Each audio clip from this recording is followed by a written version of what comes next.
You know, a lot of people think that the work that we've done with the Disclosure Project, which was founded in the 1990s, has been the most irritating aspect of my work to the intelligence community.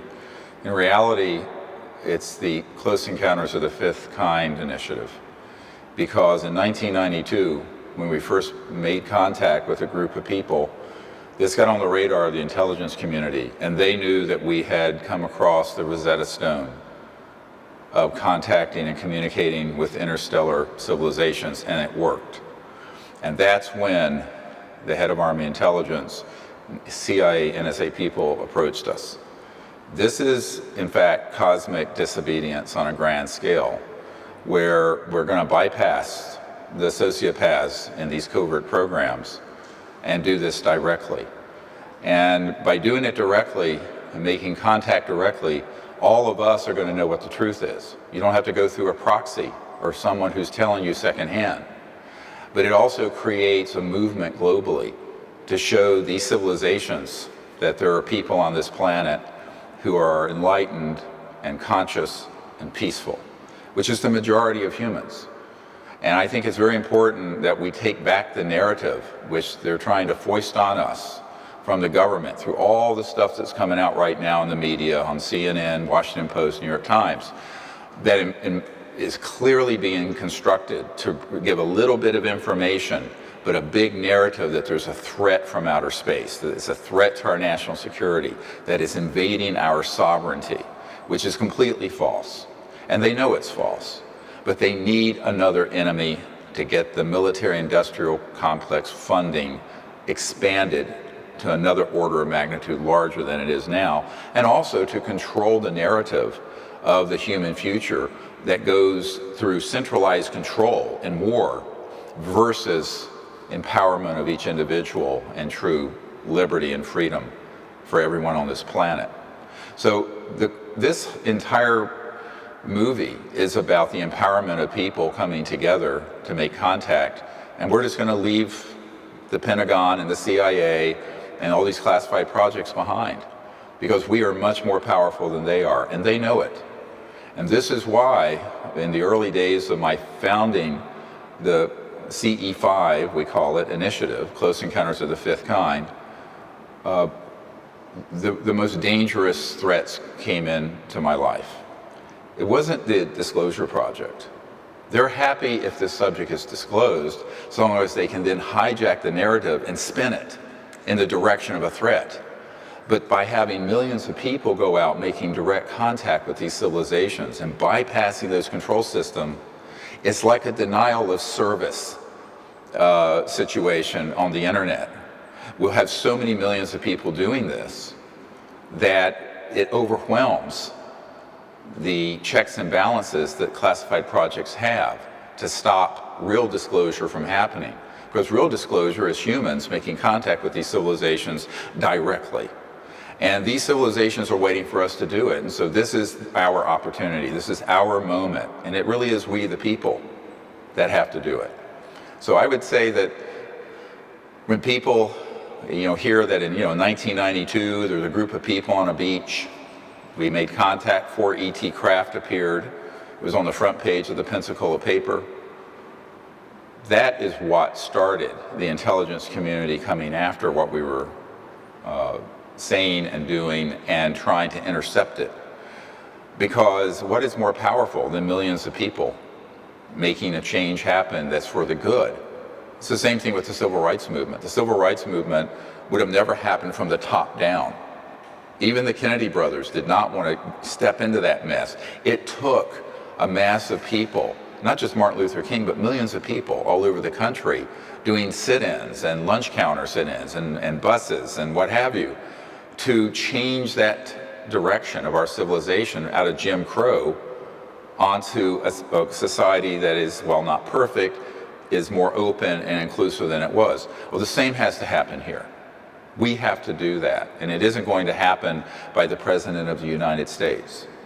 I have put a briefing together for every president since Bill Clinton, and to the extent that they know anything, it doesn't mean they have control over these covert programs. The unacknowledged special access projects are run in a way and organized in a way that they are outside the purview and control of the president or the Congress. And for that reason, our elected representatives are unlikely to resolve this problem. But we can resolve it by going directly to these civilizations and saying, we're here. You can make contact with us. We're unarmed. We are friendly. And it is like the citizen diplomat efforts that happened during the Cold War. And there was a group called Physicians for Social Responsibility that organized to go over to the Soviet Union during the darkest days of the Cold War to make contact and create a rapprochement with the Soviet Union. Well, that's what we need to do. We need to do this now on a cosmic level. And to do that, we have to understand what cosmic consciousness is and what the nature of the cosmic mind is that is resonating within every single human being. Because that's the foundation for the relationship between humans and these civilizations, is that people, like to get into the fact that there's great diversity, which is wonderful. But what's the golden thread that connects all intelligent life? It doesn't have a color, doesn't have a gender, doesn't have a sexual orientation. It is the singularity of mind, consciousness, and it has no color, and it has no orientation. It is an unbounded field of conscious mind, and that is the foundation for our relationship, not only for a peaceful world on this planet, but an interplanetary relationship with these other visitors who have been around waiting for us to answer their call. Now let's look back at this here's a step back at a 30,000 foot view for a moment. These civilizations have been around for probably millennia and perhaps millions of years, observing the development of life on Earth.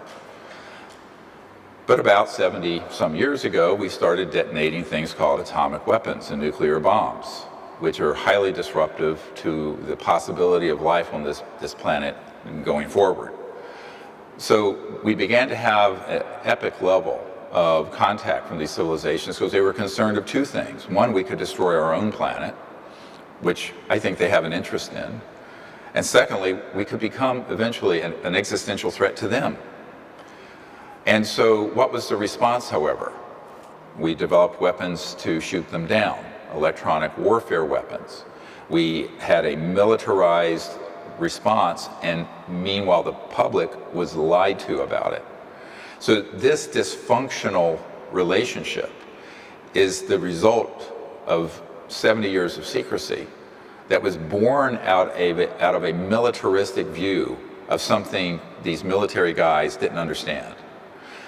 We have to find another path out of this conundrum, and the path out is for all of us to become ambassadors from this planet to these other civilizations and realize that we're sentient, they're sentient, we may be very different, but the nature of mind, as Erwin Schrödinger said, the total number of minds in the universe is one. That is, it's a singularity.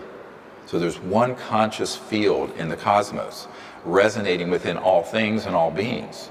And therefore, if we understand the science of consciousness, we're going to understand how we are all people. The motto for our organization originally was one universe, one people. People referring to not just humans, but intelligent life elsewhere. So that's really what this movie is about, is to empower all of you to become ambassadors to these civilizations in a mass movement that creates a new direction for our civilization. That's peaceful on Earth, peaceful in space, and by more people doing it together, it creates a force for change that becomes unstoppable. Back in the 1990s, I was read into or briefed on a project that involved an interagency group that had the ability at some point in a time of their choosing to disclose the ET presence in a way that would frighten everyone on Earth and convince the public that there was an alien threat, which is completely false. It's all a lie. And that this had been developed in the 50s, and they had been developing the means and the psychological warfare to make that happen. So in the 1990s, I wrote a paper called When Disclosure Serves Secrecy. And what that means is there are two kinds of disclosures that might happen. A truthful one that is also a hopeful one, which is what I gave up my medical career to try to actuate and do. And then there's the one that is spun by the spinmeisters in Washington and at the Pentagon and CIA, which runs like this. It's true, the UFOs are real. They're here as a threat. They're violating our airspace. They're a national security and a threat to our sovereignty. I'm quoting right from the headlines of the last year. And we knew this was going to happen because I had met with people who were in these classified projects, who were on interagency committees that had everything set to roll this out, and they were just waiting for the right time. So now that they're winding down, the Soviet Union has ended. We have the global terrorism, while it's still there, it's not like it was around 9/11. This is the next big thing that they want the public to be afraid of. And we knew this was happening. We knew it was going to come, and I wrote this and articulated the means and methods of it in this white paper in 1999, 20 years ago. The success of Unacknowledged, which has been seen by hundreds of millions of people now, both in legal and illegal pirated sites, which is fine, caused a reaction within the intelligence community of the United States to form a group that would appear to be an objective group moving towards disclosure. And in reality, their agenda is to give partial truths and images, such as the Tic Tac off the coast of California, one of our military aircraft encountering, or the Navy encounter with one of these craft, but then spin it in the direction of this being a threat to our national security. And every single major media outlet, from the New York Times to Washington Post to Fox News, MSNBC even, CNN, have all adopted this narrative.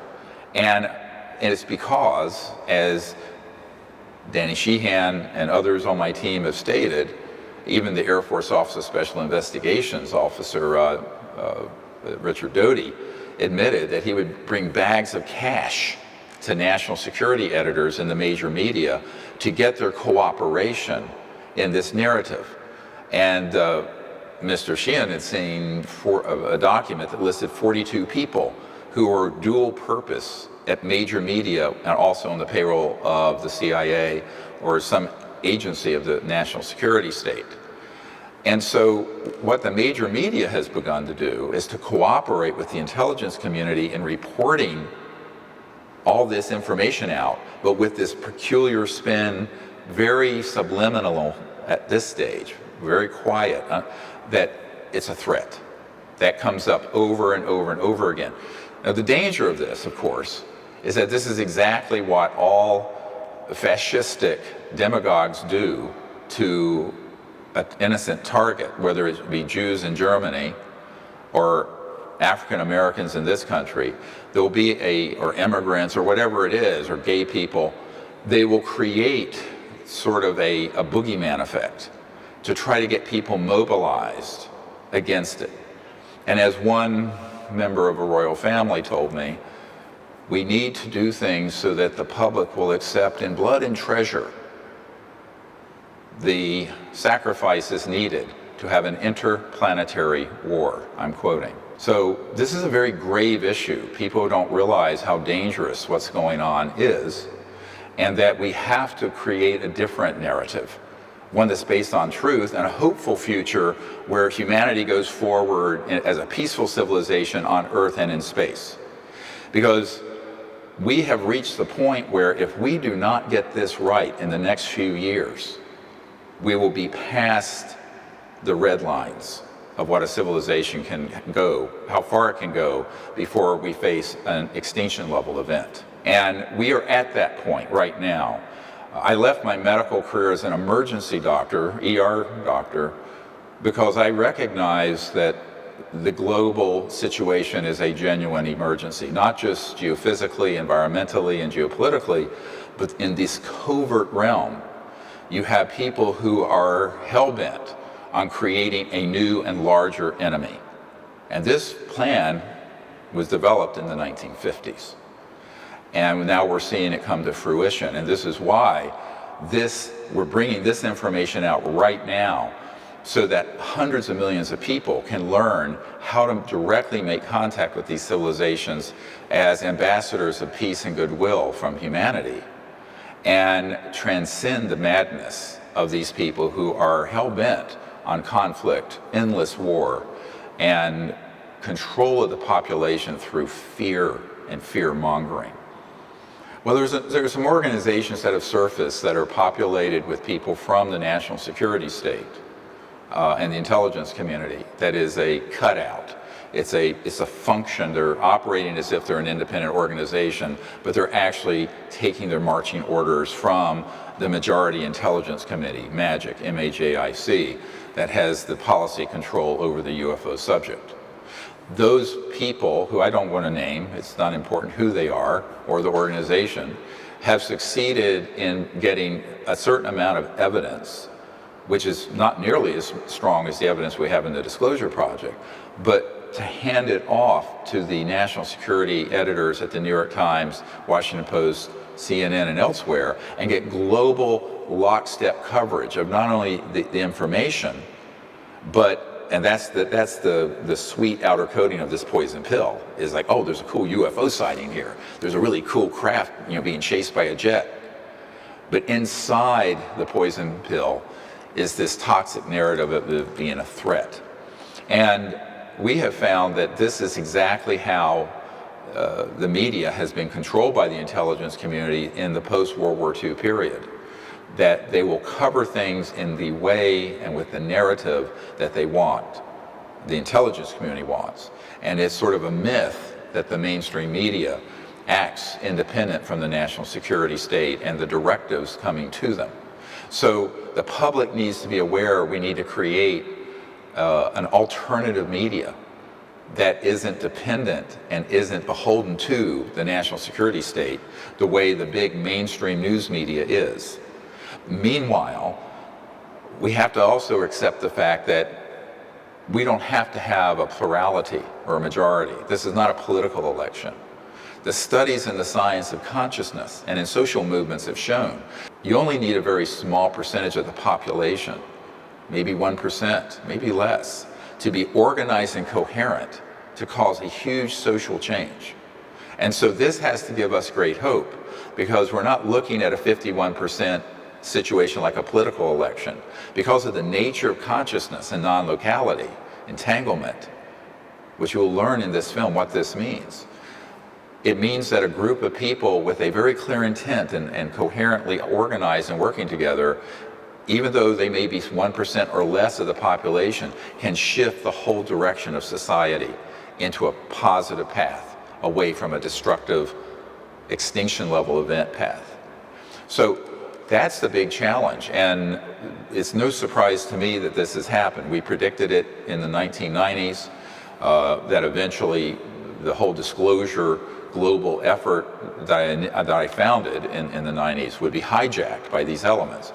And in fact, that's been going on ever since we did the National Press Club event in 2001. There are people who have been cutouts, again, operatives, who would take cases. Let me give you a great example. If you look at a lot of the Disclosure Project materials, which is beyond the scope of this film, we identified dozens of people who were at intercontinental ballistic missile, nuclear silos, nuclear weapons areas, who had UFOs come in to those areas, surveilling them, but in some cases rendering those missiles unlaunchable. Now, most of the men that were in those silos have said to me personally that they felt that these ETs were saying, please don't blow up this beautiful planet. But if you do, if you go to mutual assured destruction, the full launch of nuclear weapons globally, we can intercept a lot of them so that you don't go to a full extinction level event. They felt that it was actually a very hopeful thing that happened. Meanwhile, people came along, took the same data, took the same cases, and spun it into a national security threat. One set of facts, two narratives. diametrically opposed, opposite. So the truth gets trampled afoot by people who have an agenda, and people who have an agenda towards endless war and controlling the populace through fear. Remember, the organizing principle for thousands of years of human society has been an us versus them dynamic that creates conflict.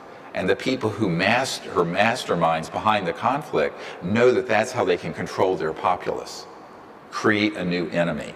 Create something to be afraid of. Create another boogeyman. And in my lifetime, which is, I'm not that old, I'm no spring chicken, but in my lifetime I've gone from colored and white water fountains, where I grew up in North Carolina, in Charlotte, to and people being lynched still, and gay people being routinely bashed and murdered, et cetera, and on, to the civil rights movement, the gay rights movement, and what have you. So, but you'll find that people who want to control the population, whether it's through religious conflict, political conflict, racial conflict, they have a way of doing it. And here's the thing: you have to sit back. This is another, go up to outer space and look at this planet. We have all these seething conflicts based on our differences that keep getting exploited by demagogues and warmongers. But what's the biggest one? It's not black or white. It's not Shia or Sunni. It's not Christian or Muslim. It's not gay or straight. It's not China or US. It's not communism or socialism versus capitalism. None of those are the big one. The one that they decided would be the big one to exploit would be humans versus some other civilization. And that's been the plan for 70 years. And now we're seeing this rolled out in the media. And this is why there is an urgency for people to come together and make contact teams, understanding the technologies of the science of consciousness and the other techniques we're using to make contact with these civilizations, and do it in your own community in a very ad hoc, grassroots way.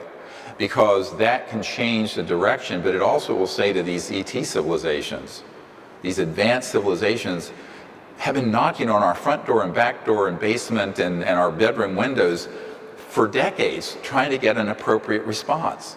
And the only response they've gotten have been down the barrel of a electronic weapon system, or through denial or ridicule. Now that the subject has become mainstream, the silver lining in this cloud of false narrative of a threat is that the majority of people now believe we're not alone and are being visited by advanced extraterrestrial civilizations. That's the majority of people. We need to be able to come together as those people and make a choice. This is the choice of our lifetime. Are we going to go into space in violence and warfare, or are we going to create a world of peace that goes into space peacefully and have open contact with these civilizations in a way that is going to advance our civilization and not lead to its destruction? It is an existential moment for us, and we are already decades into an interplanetary time. I always say that world peace, the time for that would have been the early 1900s. By the mid-1900s, we had to achieve universal peace. Now, we've blown through all these red lines of evolutionary milestones that we have failed. And so in order for us to catch up, this 100 years, what I call the lost century, not just technologically, of things that have been suppressed for energy generation and anti-gravity and all of this, but in consciousness and in social structure and in civilizational advancement. Those 100 years of lost evolution, we need to catch up for in a time snap, I call it, where enough people in consciousness who are coherent come together, and it creates this time snap where we actually leapfrog back to the future, sort of, and regain the direction we should have and should have had for decades. Interestingly, there was a colonel named Philip Corso, and Colonel Corso wrote a book the day after Roswell, and I knew his family, and one of the events that wasn't known from that book that he was going to write in his follow-on book, but he passed away, was this encounter he had with an ET at White Sands missile range, and right not far from where the first atomic bomb was dropped. And this was 1956. And an interstellar vehicle came in, and they had it on radar, and it landed way out on the range at the White Sands missile range. So he gets in his Jeep, rushes out there, it's his young, brash colonel, Air Force, and has a meeting, an encounter with this ET. And it's a long story, but to make it short, at a certain point, the ET was communicating with an electronic device that was interfacing with his consciousness and thought. So electronic telepathy, let's call it. We'll talk about this later. And asked the colonel to switch off these radar systems that had piggybacked on them, electronic warfare systems that were knocking these spacecraft down. And a number of ET craft were downed. That's what Roswell was, and some of the other Aztec. And the colonel looked at the ET and said, "What's in it for me?" And the ET looked at him and said, "A new world, if you can take it."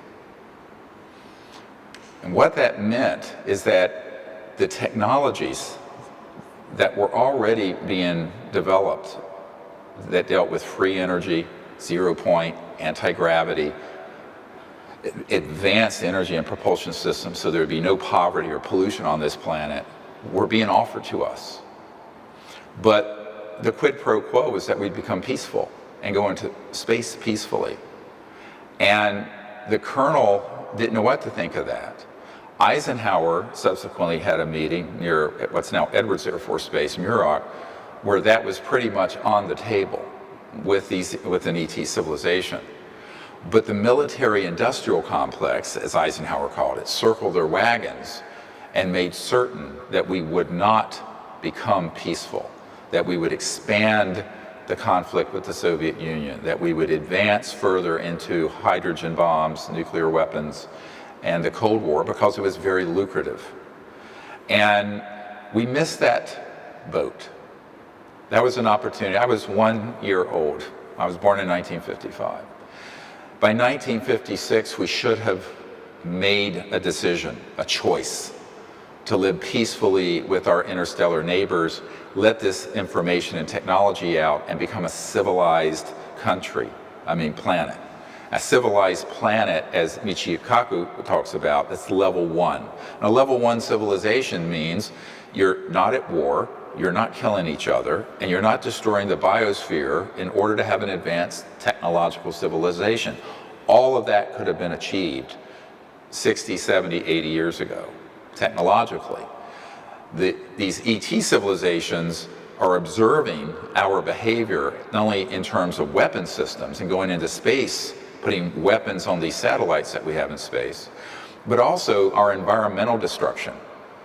We are currently living in a time of the largest mass extinction of species on Earth since the dinosaurs were made extinct. And it's 100% man-made. But it's all unnecessary because the science, the technology, the knowledge, and the consciousness needed to make a whole new world that would be beautiful exists. It's been in existence for decades. What's been lacking is a critical mass of people who know this and do something about it and move in the right direction. It's a massive mistake. I get asked this every day. I was in the airport coming over here. A woman came up to me and said, it was a TSA agent, "I love what you're doing. Keep up the good work. When are we going to have disclosure?" I said, "We've already done that. What we have to do next is to form a team of ambassadors, of millions of humans, to make contact with these civilizations, because the governments are completely dysfunctional on the matter. And she just looked at me astonished. I said, stay tuned for this next documentary, because that's what this is about. That's what we have to do. We have to come together as a people and pick up the offer that was given to us decades ago and create a new world.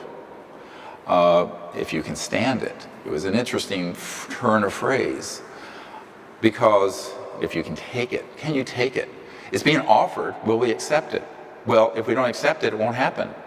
So the militarists and the warmongers and the dysfunctional politicians are the least likely people on the planet to make this happen. Guess what? You can, I can, he can. We can make that happen, just like the civil rights movement. You know, my ancestors fought in the American Revolution. We were the first prisoner of war with the British. And my dad was in World War II. And I'm not saying we have to have a violent conflict, but we have to have a non-violent, like Gandhi did in India, like Martin Luther King did for the civil rights movement. Now we need to have a mass movement on this planet for universal peace. Not just world peace, but universal peace. And the foundation of that isn't emanating from the UN or the Congress or the Parliament in the UK or the White House. It's emanating, it has to come from us, we the people. And when it does, people will be astonished if we come together to make this happen, how quickly we transition from the Hopi timeline that terminates at extinction versus the Hopi timeline in their prophecies of the Native Americans, where we take off and go on for hundreds of thousands of years as an advanced civilization on Earth and in space. And we, in fact, become interstellar ETs ourselves eventually. Many people wonder, how do we make this happen? And Eisenhower said, not only beware the military-industrial complex, but he said only an informed citizenry can preserve and protect our democracy and our freedom and our way of life. Keyword informed, not disinformed. So what the media is going to do and is doing is disinforming the public. So this means it's up to all of us to figure out how do we share the truth with each other, with our neighbors. And it's a word of mouth and internet phenomenon. Thank goodness we have in social media and the internet now where this can take place and a viral impulse can go out. That's a positive wave of truth, as opposed to being dependent on a very centralized and corrupt big media that's marching to the orders of the national security state. So, but it is really dependent on each of us individually, I believe, to create that ability to have an informed consciousness. We don't have, you know, if you're not informed and you don't take responsibility for being informed, there's nothing that can help you. But again, we don't need 51%. We need this 1%. And on planet Earth, that's around 75 to 80 million people. We can certainly make that happen. In the United States, you're only talking about 3 million. Very doable, 3.5 million. So we need to have informed, and not just superficially informed, but deeply informed, deep in knowledge. So this whole film is about what I call the deeper truth. On the surface, oh, UFOs are real, there are these machines zipping through the sky. But one of the things I've always said is, well, that's interesting, and it's cool, and it's great to see them, and it's fun to be out under the stars. I have for thousands of hours and seen them and made contact. But what's really interesting are the people on board those spacecraft. They're intelligent, they're conscious, they're here, they're interested. Why are they here otherwise? But no one has made the question, how do we develop that relationship with the occupants of the UFOs? And that's what this is about. It's going from just sort of a materialistic view, there's a machine flying around the sky, and sort of a superficial view of it, to a deeper truth of who's on board, why are they here? What is their relationship to humanity, perhaps the origins of the human race? What are we to do to create a relationship with them, and how do we do that? What is the foundation of a relationship between humans at this stage of our evolution, and in civilizations that are hundreds of thousands to millions of years more developed technologically and socially and perhaps in consciousness. We have to find where that point of commonality is. And that point of commonality, quite nicely, has been folded within each of us. And that is, we are awake, conscious beings. They are awake, we are awake. That faculty of being aware of awareness, the consciousness, not what you're conscious of, but the means to be awake, the means to be aware. That is a singularity. Quantum physics has proven this. The field of consciousness is one. It is the singularity, not what they're looking for in artificial intelligence. This is the singularity. And it is, luckily, once you understand it and can actuate contact, create contact through understanding consciousness, means such as remote viewing, meditation, what have you, which are part of the CE5 techniques, then you realize that not only is that an operating system, but it's the philosophical foundation of our relationship with these other civilizations. Because look, if you take someone from Italy and someone from Japan, very different cultures, very different people, personalities, backgrounds, diversity, emotional temperament. Now, extrapolate that out across the cosmos. Think of the vast differences there are going to be. How do we make any sense of that if we aren't anchored into something deeper? And that deeper is in here, it's in our heart and mind. And once we're anchored into that state of consciousness, the unitive state of consciousness, then there aren't any aliens, there are just other people who are a little different from us. This is the point where we can make contact most easily. So it's not only a way of making contact through the science of consciousness, it's the means for us as a civilization to be anchored in something more profound than the superficial aspects of being, say, human. Because humanism isn't enough, because we're dealing with non-human life forms. Now we have to transcend even humanism and our common humanity into this idea that there has to be something more universal within us that's also within these extraterrestrial civilizations that bind us together. And luckily there is. It's this field of consciousness that is cosmic and universal. And that's what's inside everyone. It doesn't matter if it's a homeless person on the street or an MIT professor. If they are conscious and awake, the entirety of the cosmos is folded within them like a conscious quantum hologram, because consciousness isn't limited by space and time. And so what's beautiful is that people say, where do I have to go? Well, first you have to go within yourself, but you have to understand what yourself is. And there's your individual ego and self, but there's this deeper aspect of ourselves that is simultaneously interwoven. And when we go deep in meditation and connect to that, then we have reached the point that we can be an ambassador to the universe, because we have become universal. Counterintelligence is used in the intelligence field to connote when they're looking for either a breach of security or a secret and how to contain it. But one of the ways to do it is through disinformation and creating false narratives and false events that hide the real events. So there are many aspects to counterintelligence. It is basically a way to maintain your secrecy, is what counterintelligence is about. Intelligence gathering is gathering intelligence and information. Counterintelligence is a way to neutralize a threat of a leak. And that is done through a number of mechanisms. One, of course, is to simply put out false information or denials, which the government has done for years about UFOs. That's all unraveling now. Another, however, a more sophisticated level of it is to stage false events and to create false narratives, as we mentioned a moment ago. Some years ago, I had the distinct pleasure, I don't know how to quite word that, I had a meeting with the Crown Prince of Liechtenstein, Hans Adam von Liechtenstein. And this was in 1994 in July. And he had reached out to me through some of his contacts, and I had called him at his castle in Liechtenstein. And he said, look, Dr. Greer, we have to meet, but we can't talk about this on the phone. I said, okay. So we tried to deconflict our schedule. I'm in the emergency department working crazy hours, and he was traveling. Finally, we got together in New York City in July of 1994.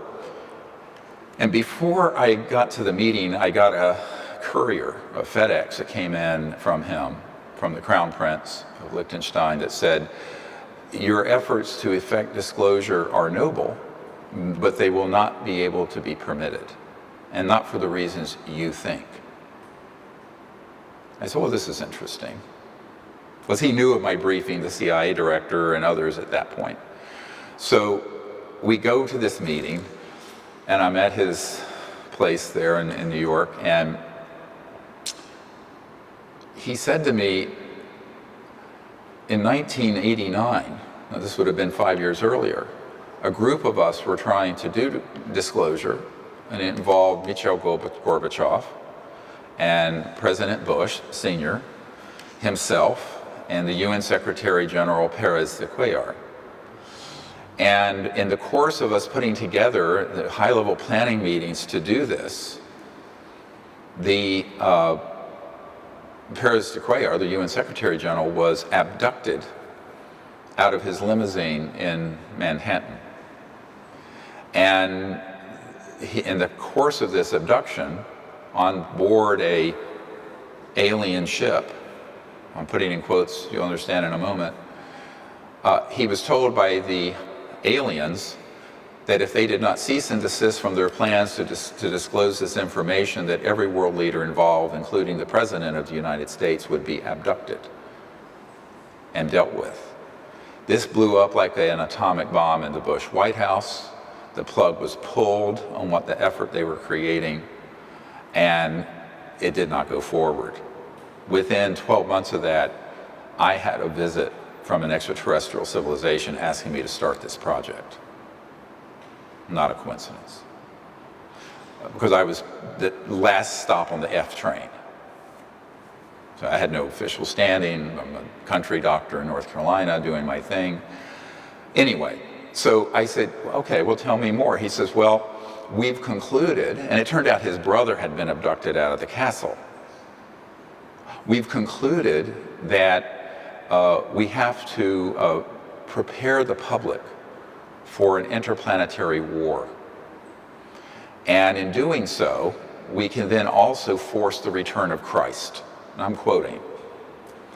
Now, he was one of the chief funders of a fanatical right-wing group at the Vatican known as Opus Dei.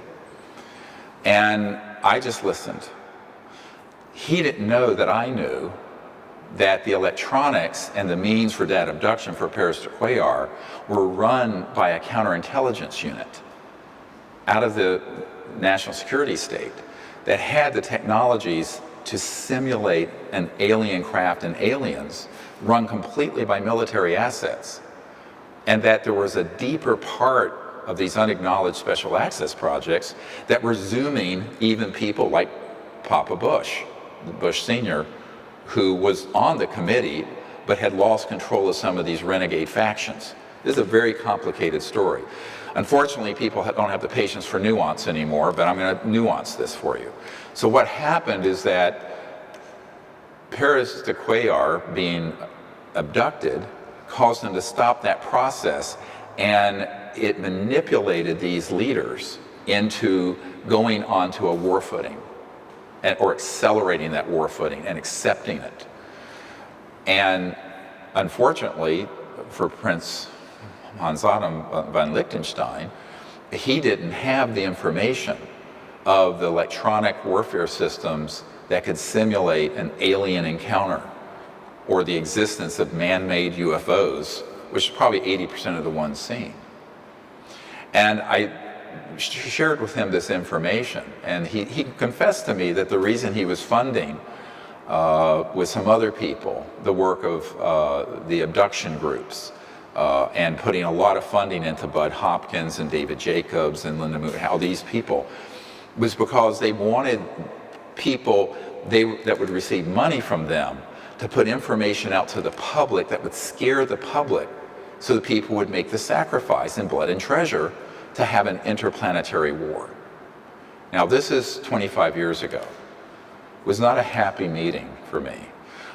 Later that night, when I explained to him that I did not agree with that agenda, and I knew for a fact that these were counterintelligence operations that were being used to manipulate him and other leaders, as well as the general public, as if to try to convince me otherwise. That night, there was an abduction attempt out of the St. Moritz Hotel. I was in Central Park South, where I was staying. And they attempted to abduct me out of my bedroom with one of these electronic warfare systems. And terrifying, quite frankly, beyond belief terrifying.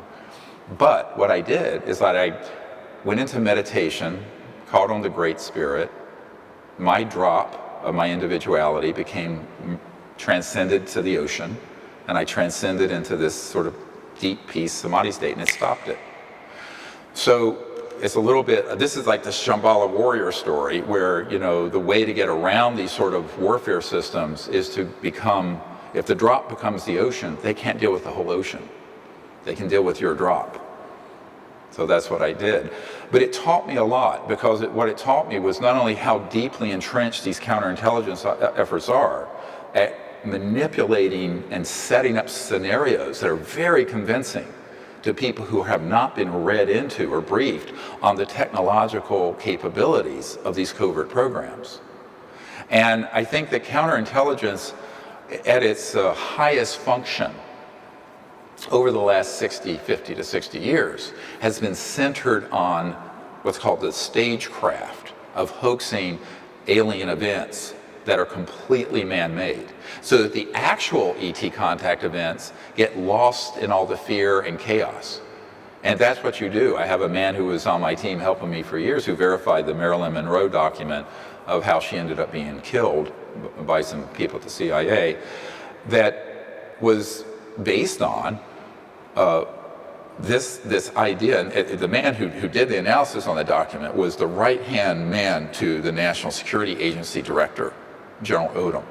He used to carry his briefcase attached.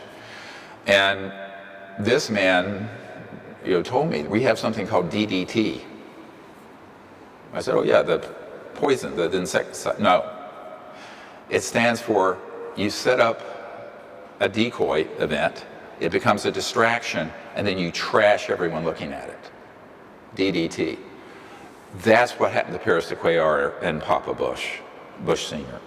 That's what's happened throughout the whole subculture in the UFO community, because their ability to stage these frightening events and benefit from the psychological warfare of fear is the main counterintelligence push that's been going on. But the technologies have gotten much better. I had a man who's one of our Disclosure Project witnesses who was a Special Forces guy, but he was, and I don't mean this in any disparaging way to little people, but he was a little person.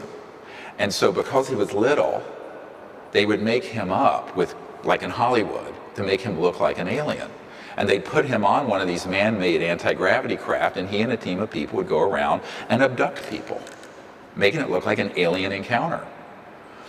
And he was 100% legit, and I've heard this from many other Special Forces operatives that are in these unacknowledged projects. And it went from that in the 60s to then these things that look a little bit more like robots. They're sort of like programmed life forms that look like a very advanced robotic, and they even move in a stiff way. And those, in conjunction with certain chemicals and electronic warfare systems, have been used to abduct people. Now, when I first discovered this 26 years ago, a man in the intelligence community said to me, this is the cornerstone of counterintelligence. It's not just denying UFOs, it's setting up an alternative narrative and an alternative phenomenon that we control, that people are going to think is the real alien phenomenon, so they don't see what's actually going on with the actual extraterrestrial events. This is classic prima facie counterintelligence operations. And he said, however, if you share this information, number one, it's the most dangerous thing you'll ever do. Secondly, people won't believe it because the truth is more bizarre than the fiction they've come to believe through movies like Alien or all the scary things that are out there. So I had this sort of foisted on me 27 years ago, 26 years ago, and one of the big tasks all of us have is to learn and be informed about the counterintelligence that exists on this, that is designed to scare people, versus the actual events and information. And a lot of times you don't know which is which, and you just have to say you don't know. But it's pretty clear that if someone has an encounter with one of these creatures that are very invasive and scary, and if they get a glimpse of the craft, there are seams, rivets, and entry points, that's man-made. Interstellar vehicles do not have points of egress and regress. They do not have seams. They do not have rivets, etc. and so on. Those, they just don't. They don't need them.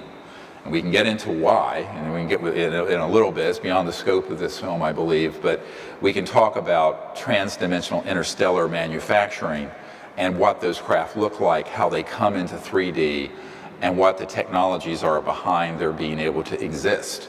But it isn't digging stuff up out of the earth and cobbling it together and smelting iron, and it's not making your Ford up in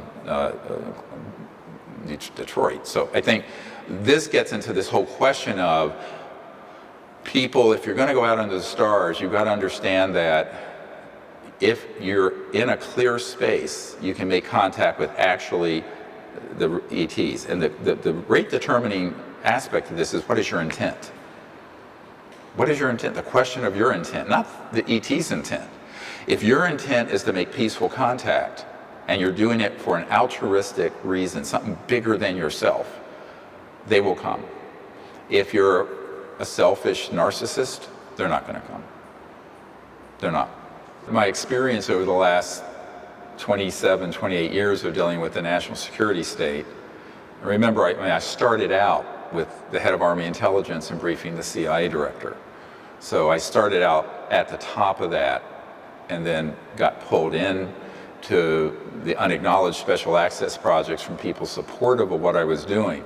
But in that process, I learned about the kinds of characters that are in there. And I've likened this to Dr. Strangelove, this sort of mad scientist and mad intelligence operatives that are so much in the bubble of their secret operations. And they become truly aberrant and quite frankly sociopathic. There is also a proclivity towards, if we have a technology, we want to be able to weaponize it, number one. But number two, anything that can be done, we want to try to do. That's not always a good idea. All right, so what has happened between the 40s and now is that there have been multiple generations of evolution of technologies that are highly classified, based on both human research and the studying of extraterrestrial vehicles that we have reverse engineered and studied how they operate. Those have then been applied into highly classified weapon systems, reconnaissance systems, and what have you. So when you go into that world, it's a world of wet works. Wet works means wet for blood, assassination teams, a world of very strange, brilliant scientists that have all of these technological toys, but may not have a moral compass or a conscience with which to wield them, and use them properly. They're using them in ways that can be very injurious to not only themselves, but to the public. And I think examples of this, just to start with, would be the technologies that were developed in the 50s that dealt with and 40s and 50s that dealt with electronic systems that are hidden in radar or piggybacked on radar that can knock down and disable ET craft when they're full 3D in this dimension.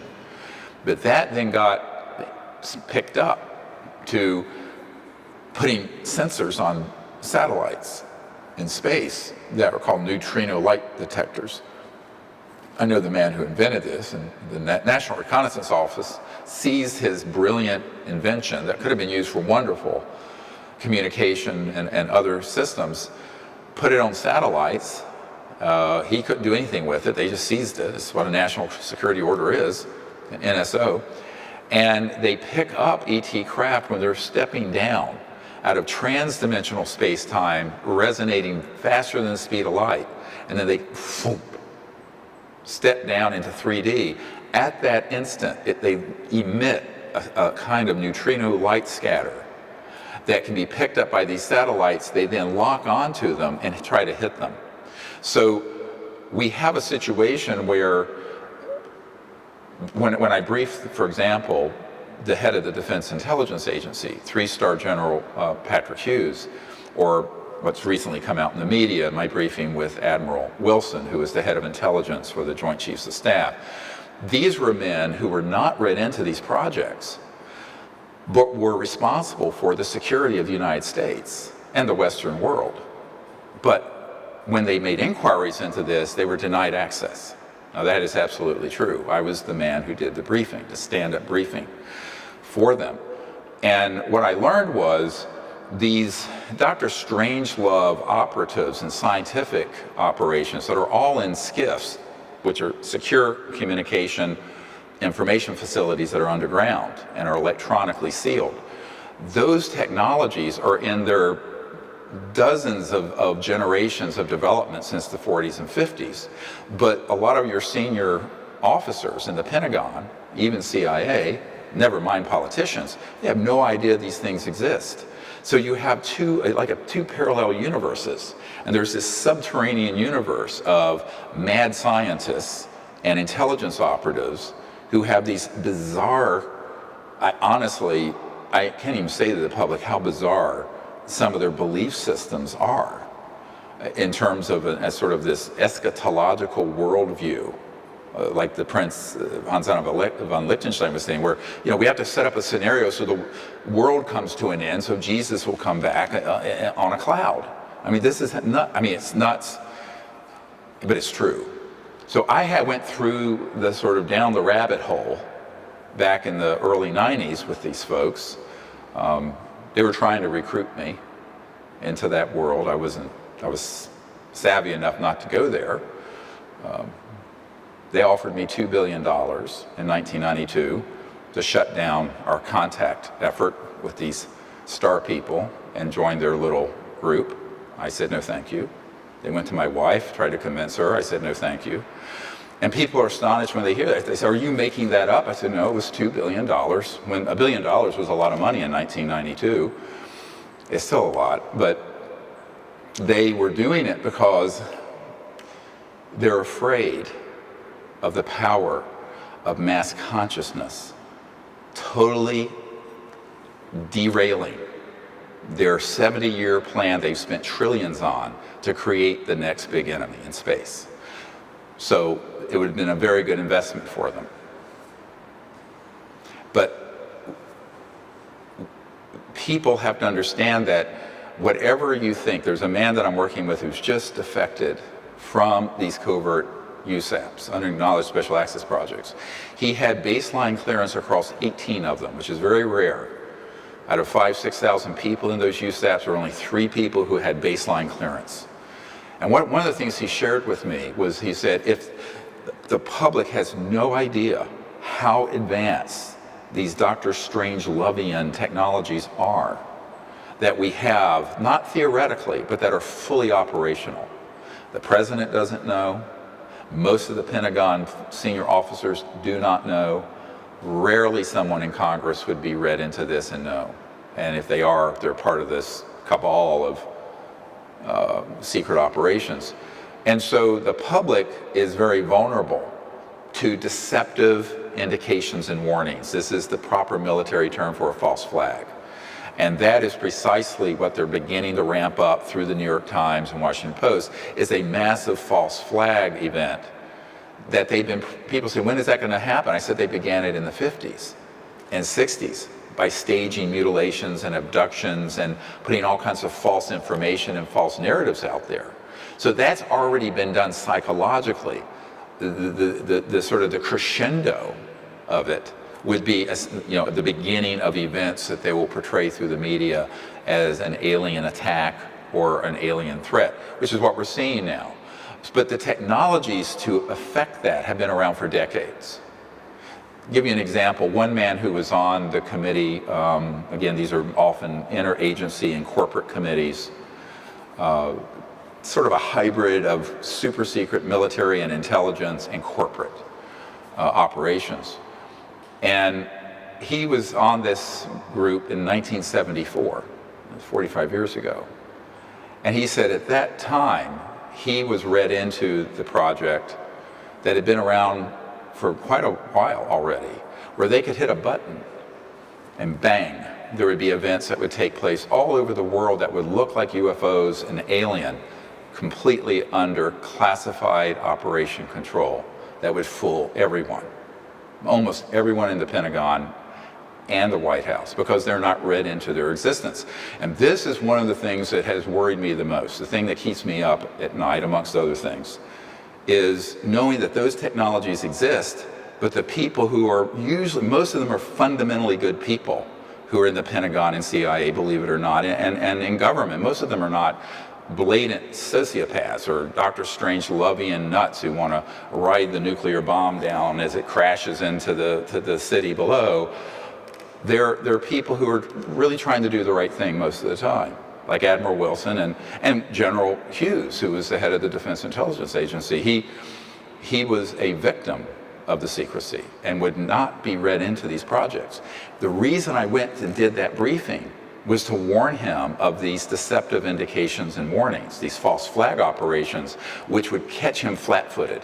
And I continue to do this for people in the Pentagon and CIA and governments and ministers of defense elsewhere around the world. I do it on a regular basis. But the thing that is terrible is that they're not going to get read into it through channels. Every one of them have told me that they're not getting access through channels. So my group has become an alternative channel of information and briefings.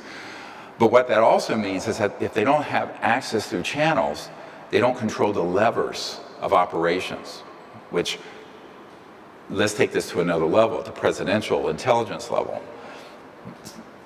Even the presidents that know about this subject and are read into it in a limited way, are read into it in a way by Dr. Strangelove operatives that spin it in the direction of a threat. That's what happened to Ronald Reagan when he said, wouldn't it be wonderful if we could unite the world around a common alien threat, or something to that effect. We have the clip at the United Nations. But the people I've met with who are on the committee, this one colonel in particular, who is trying to sell SDI, Star Wars, to Reagan, Ronald Reagan, said that what we did was present the alien threat as one of the scenarios to justify the billions of dollars to spend to put weapons in space. So they know how to manipulate people who are in this bubble, or as Truman and then later Clinton called it, the crown jewel of the federal penitentiary system known as the White House. So if you're in that situation, you're actually in a position of maximum vulnerability. You have enormous responsibilities, but you don't have any control. Because even if these sort of people are read into the projects, they're not allowed to have access control, where they give an order and that order is followed. That doesn't happen because the nature of an unacknowledged special access project is that it runs outside the normal governmental controls and oversight. So if we take this another, just to flesh this out in sort of an example so it doesn't seem in the abstract, many people know that in 1993 I briefed Bill Clinton's first CI director, R. James Woolsey. He later, in order to get access, capitulated to these USAPs and became chief counsel for Booz Allen Hamilton, which is a major contractor that deals with UFOs and ET subjects, amongst other things. And actually then became an enemy of what we were doing. So that was very distressing, but not surprising. It's Washington. It's a sort of a Shakespearean play of betrayals and people aggrandizing themselves and enriching themselves through this revolving door government and contractors and military industrial operations. So fast forward to 2016, a man named Donald Trump gets nominated to be the Republican nominee for president. Someone who was one of his delegates who knew him, who was on my team, asked me to put a briefing together for him. So I put together an updated version of what I provided to Obama and Clinton and W. Bush and others. And he hand-delivered it to him personally in September 2016. Within 12 hours, it was announced on the news media that R. James Woolsey, the CIA director I had initially briefed to bring into this, who then betrayed our interest, was put on as his senior national security advisor for the campaign, who unquestionably then whispered in his ear and drove him away from the facts of this issue into the narrative they want him to hear. The next thing you know, not that long after, there's something called the Space Force that's announced. We're going to have a Space Force as a whole branch of the military. Now, in a way, the Space Force is nothing more than an identification and aggregation bureaucratically of operations that are extant. They already exist. They're fully operational in the Space Command and have been for decades. But the idea, the psychological effect of saying we're going to create a Space Force is itself a major step. And I have no doubt that the president was manipulated into that decision. Yeah, a lot of people ask, why should we accept that these civilizations aren't hostile? And I make several points, and this may sound a little bit Spockian and logical, but let's go out into space and look at our planet over the last 100 years. World wars, hundreds of millions of people killed in war, the advent of weapons of mass destruction, our going into space in a competitive way with the Soviet Union for the Apollo projects and others, the degradation and destruction of our environment, our targeting of extraterrestrial assets around the Earth and in space, and successfully killing many ETs and downing their spacecraft. Out here in Fort Huachuca in Arizona, there's an underground facility where there are 9 different ET craft that are there with all the autopsied bodies. There's a man on my team who used to work in that facility. Its Army Intelligence Headquarters is Fort Huachuca, near Tombstone, Arizona, not coincidentally, perhaps. But knowing all that, if they were hostile in the way we think of an invading hostile force, that would have been made abundantly clear to us the day we detonated the first atomic bomb. The fact is, they have shown remarkable restraint and almost a level of Gandhian pacifism not to have pushed back, given what I know, and we can prove through our disclosure witnesses who were there and been in these projects, of what humans have been doing to them. So the threat isn't extraterrestrial, the threat is covert human. These secret projects are an existential threat to Earth, the environment, and to our peace in space and relationship with these civilizations. So the fact that you and I remember being at Wright-Patterson Air Force Base, where a lot of the Roswell stuff ended up, and it was the Foreign Technology Division of the Air Force. And I was there to do a briefing with their chief intelligence officer and a colonel who was over that, one of the key people in that base. And they did not want to take the meeting, but Admiral Kramer, who was the head of intelligence, joint staff, and then later the director of naval intelligence. But when he was head of the joint staff intelligence, he ordered them to have this meeting with me and my military advisors. This was in 1993. So we went there, and the colonel said, well, what if these civilizations are a threat?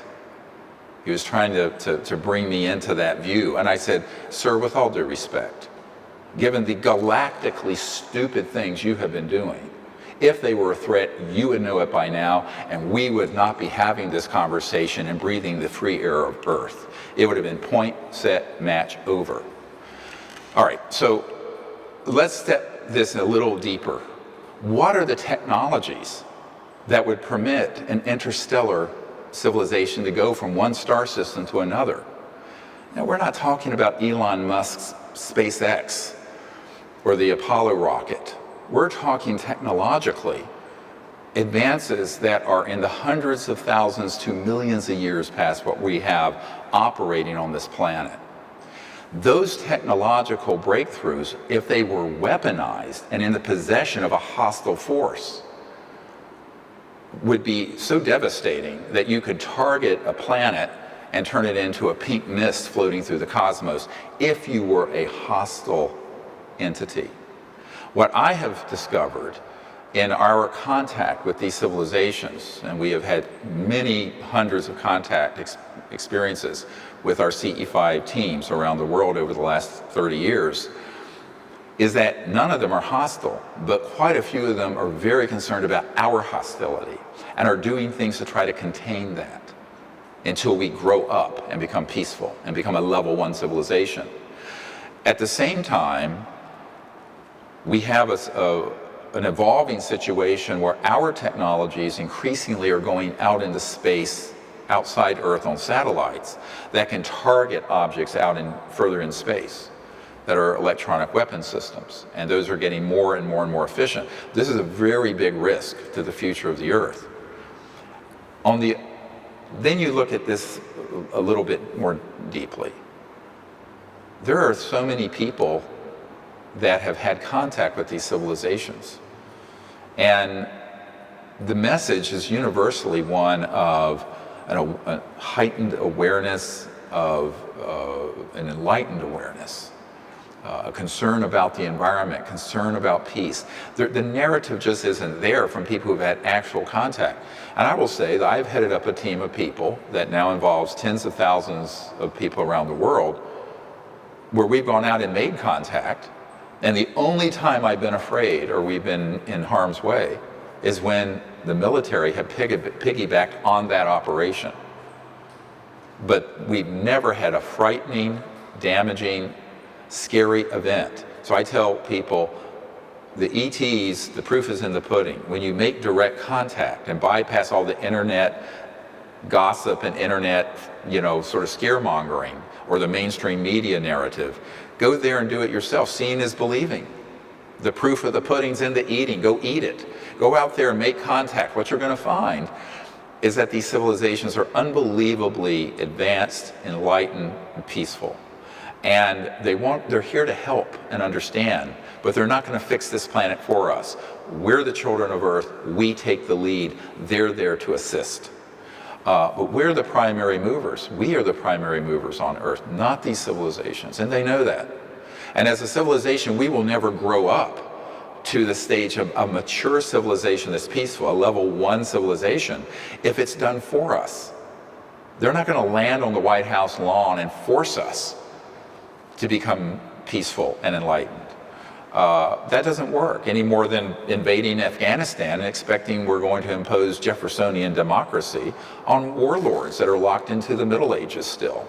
So I think that we have to be aware of the fact that that model doesn't work, an invasive model, and they're wise enough with my mediocre IQ.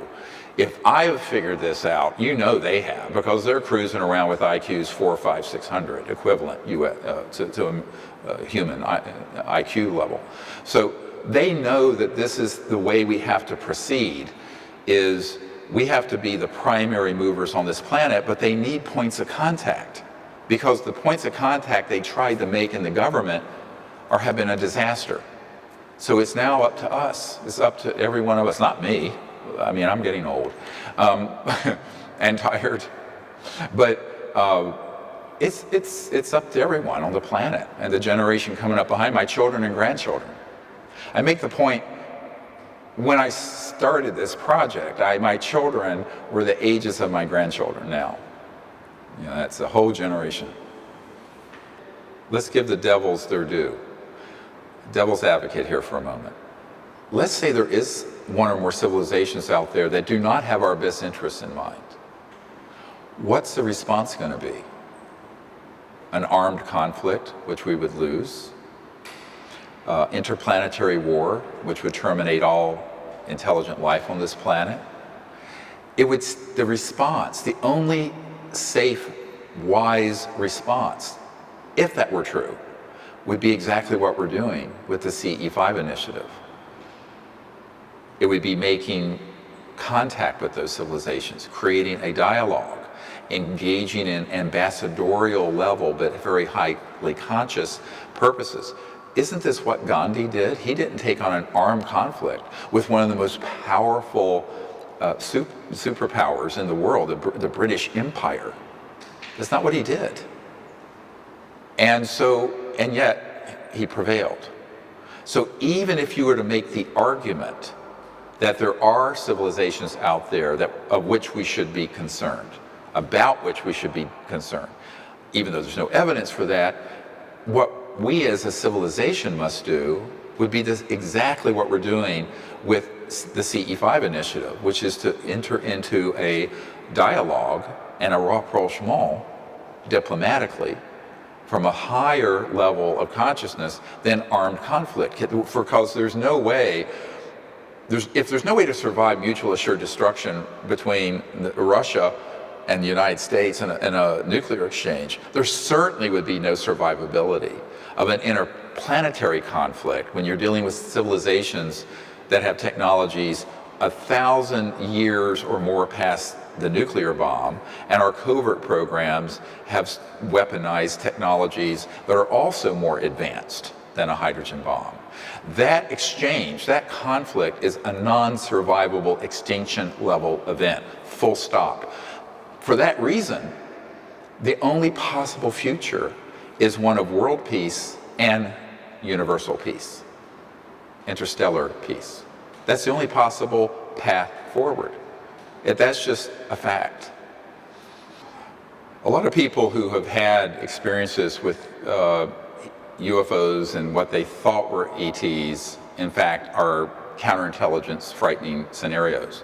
But there are many people who have had actual contact with extraterrestrial civilizations or beings, and they still may be startled or even afraid. Now, I liken this to, I'm an emergency doctor, and in the ER you get all kinds of horrible things, but imagine a child coming in who has been severely injured, and I need to do all kinds of procedures to save that child's life. I come in, I'm this great big guy, we have all these instruments, the child is terrified of me. Now, from the child's perspective, I am a terrifying monster who is doing things that are frightening and may hurt. In my mind, my motivation is I'm trying to save the child's life. So you cannot take our emotional response to things we don't understand as proof of the hostility of their motive. This conflation of our emotional reaction and their motives is completely incorrect. There's a disconnect. And I remember, one time having to do a spinal tap on a child. The spinal tap needles are, they're big, they're scary. And the child really did think that I was there to really torture him. I was there to save his life because he had meningitis. And so I think we have to look at this from a much wiser perspective than this sort of knee-jerk reactivity, which is exploited by the intelligence community because they want a new enemy that's bigger than just a few terrorists in the Middle East or Africa. I think this is why we need wiser heads that will prevail, and we need the masses to go out and make contact. I'll also point out that going out and making contact with the CE5 protocols, you can do it by yourself. But because we are sort of a tribal mentality, we feel safer if we're doing it with people we know and love. And I recommend people go out with a small group of people that they're connected to, because they'll feel more secure. Because it is, when an object materializes or a being shows up right next to you, which we have in photographs, you can react in a way that you can be quite startled by that. I remember I was an 18-year-old boy, and I'm meditating up on the mountain in North Carolina, and afterwards I have this beautiful experience of cosmic consciousness, universal consciousness. And I look over, and there's this strange creature looking at me with deer-like eyes, and it comes over and touches me on my right shoulder and actually indented, I could feel it that strong, and indents my ski jacket. It was cold up there at 5,000 and some feet in October. And it was startling at first, but I wasn't really that afraid. It was startling. And it ended up being a beautiful encounter and meeting that went on for some hours. But to an 18-year-old young man, you could understand how someone might be quite terrified of that. Now, I wasn't terrified, I was startled.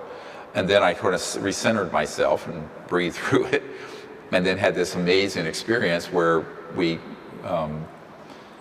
created these CE5 protocols with these ETs on that spacecraft. But I think other people, someone else might have had the same experience and just be in stark raving terror. But that doesn't mean they weren't there to hurt me, but your emotional response to what they're doing isn't their fault. It's you have to take responsibility for your emotional response. So I think that we have to accept responsibility for our own reactivity and go to a deeper place. Now, luckily, 6 months before that event happened, I had died, a near-death experience, which grounded me in a deep state of consciousness, not religious, but spiritual awareness, so I wasn't afraid of anything, because I wasn't afraid of death. If you're not afraid of death, and you know there is no death, why are you going to be afraid? What are you afraid of?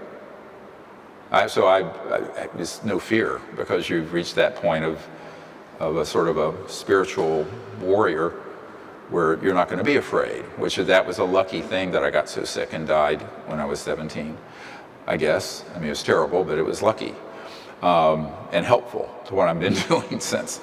But the ETs, I know, were there for this purpose of wanting to do something very beautiful. They were trying to find people, and I'm sure I'm not the only one who's had this experience where they've had contact, and the ETs are trying to encourage people to understand higher consciousness and universal mind, to be able to have a relationship with them that's going forward into the future. So we're all pioneers in this now. I mean, we're all doing this together. We're all in this journey together, and it's a pioneering effort.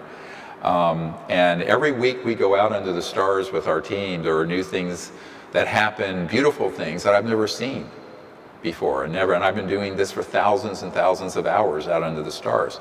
And that's the other evidence I know they're not hostile. We've been all over the world, thousands of hours with thousands of people, have had all manner of contact at a distance and intimately, beings, ET beings appearing in our rooms, all kinds of things.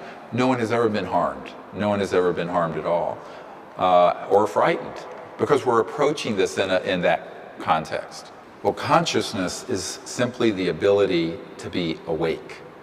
In its deeper form, it's the awareness of awareness. It's the reflective, deeper state in meditation where you're able to be conscious of just consciousness. In its purest form, that's in some traditions has been called samadhi, where you go into a deep, quiet state and all you're aware of is the consciousness that you are. Now, quantum physics and studies that have been done in other sciences have shown that, in fact, the consciousness, this faculty of being sentient, awake, is not limited to our brain waves or our bodies, but in fact transcends the limits of space-time, and as such is an unbounded field of awareness. And that is true whether you recognize it or not. Interestingly, it doesn't matter if you intellectualize it. That is the reality of it that has been proven through scientific studies, such as Dr. John's work at Princeton, where they would have people put their awareness on a random number generator that's spitting out zeros and ones randomly, and would intend to shift it, say, towards zeros, and it would shift without any linear wires, just their thought. And they've done similar experiments with photons being affected precognitively, as a photon is being fired down a tube, and it would change its direction when the operator would plan to move where it was supposed to open. It would change precognitively. It would know where to go. It turns out that everything is consciousness, phasing and resonating as a photon, an atom, a building, a plant, a person, your body. The science of consciousness is the science of the next 1,000 years. And what we're beginning to find through the science of consciousness research is that, in fact, what we have always heard is sort of a mythology of enlightenment and different, say, powers and abilities of objects to teleport, masters who could walk through a wall or levitate. We now understand how that's happening. We understand it very well. It's not something mythological, it's scientific. But any civilization, and this is where you have to connect this to the ET civilizations very quickly. If you're traveling beyond the speed of light, and I call it the crossing point of light, it's like this beyond the sound barrier. Well, there's something beyond the light barrier. And you're going from, say, the Andromeda Galaxy, where we had this ET from the Andromeda Galaxy named Bijou, who appeared in Joshua Tree, right in our circle, at our circle. That's 2.5 million light years away. So at the speed of light, it would take 2.5 million years for them to get here. That's at the speed of light. Therefore, the speed of light's too slow. So you cannot go from point A to B through the cosmos through a linear system of transportation.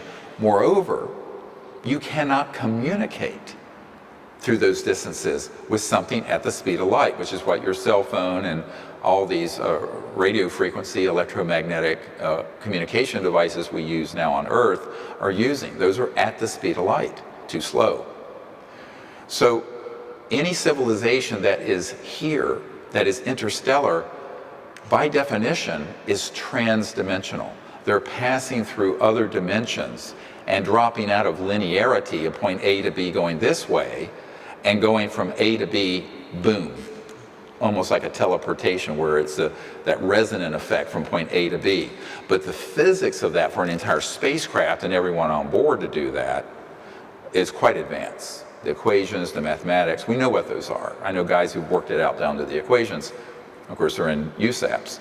But that technology means that any communications systems that these ETs have are also going at the speed of not light, but of thought, a quanta of thought.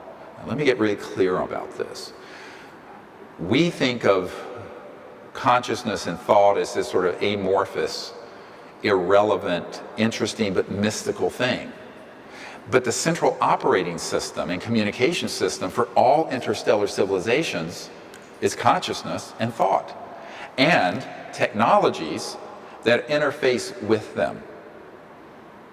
Now, if you look at the research that's been done with random number generators and these others that we will show in the course of this film, you go, well, if consciousness and thought can affect something at a distance, and at a very great distance, even many miles or thousands of miles away, instantaneously, which these research projects in the science of consciousness demonstrate, what does that mean for us communicating with a civilization that is centered in the science of consciousness?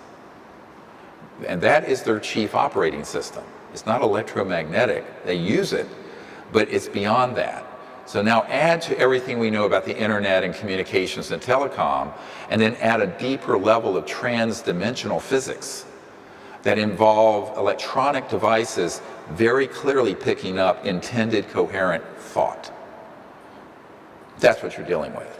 It's like Dr. John's random number generator experiment on a cosmic scale, but at a level of perfection where there's precision with the thought that you project to it, its reception, and then its activity, what that device does. So interstellar civilizations are using consciousness assisting technologies and technologies that assist their own consciousness, both, in all their travel and communication systems. It is the central operating system like we have our internet and our iOS or Apple and all that. The central operating system for any interstellar competent civilization is the science of consciousness and all the physics that go with that. And it's an entire huge area of physics.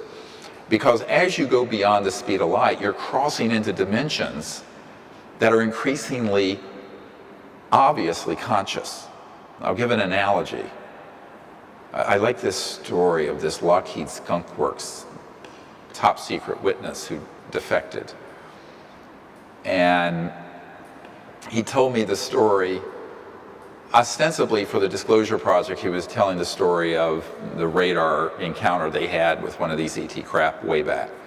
But what he really wanted to share was that he was trying to learn a technique to go into meditation but then astrally project. And he did. He, one day, was successful in doing that. And it was here in Southern California. And he went up out of his body with his astral body of light, went up in an uncontrolled launch to the roof of his house, went up into the air and slammed right into the side of an ET spacecraft that was up fairly high. And he realized that he was sort of drawn to it because it was there. Well, what he couldn't understand, until I described what I'm about to give you, this real little opening into the science here, was that when he bumped up against the ET spacecraft with his astral body, the body all of you, when you have a lucid dream and you're flying over the water or flying over, that is your body of light that is just traveling around. And same thing when you have a near-death experience, you go in your body of light. Well, his astral body hit the side of this craft and it rocked it. And then he popped inside and the ETs were looking at him like, my God, why don't you watch where you're going? You know, there's a cosmic faux pas. And he was really embarrassed about it. It was really quite funny. But he moved the ship. He says, how did my astral body move that ET spacecraft? I said, because the density of that spacecraft resonantly, energetically, was identical to your astral body, because with the naked eye, it was shifted out of 3D into this dimension that is increasingly conscious energy and conscious forms. And since like can interface with like, your density of your astral body and that craft, because it was shifted to that level, it could interact with it.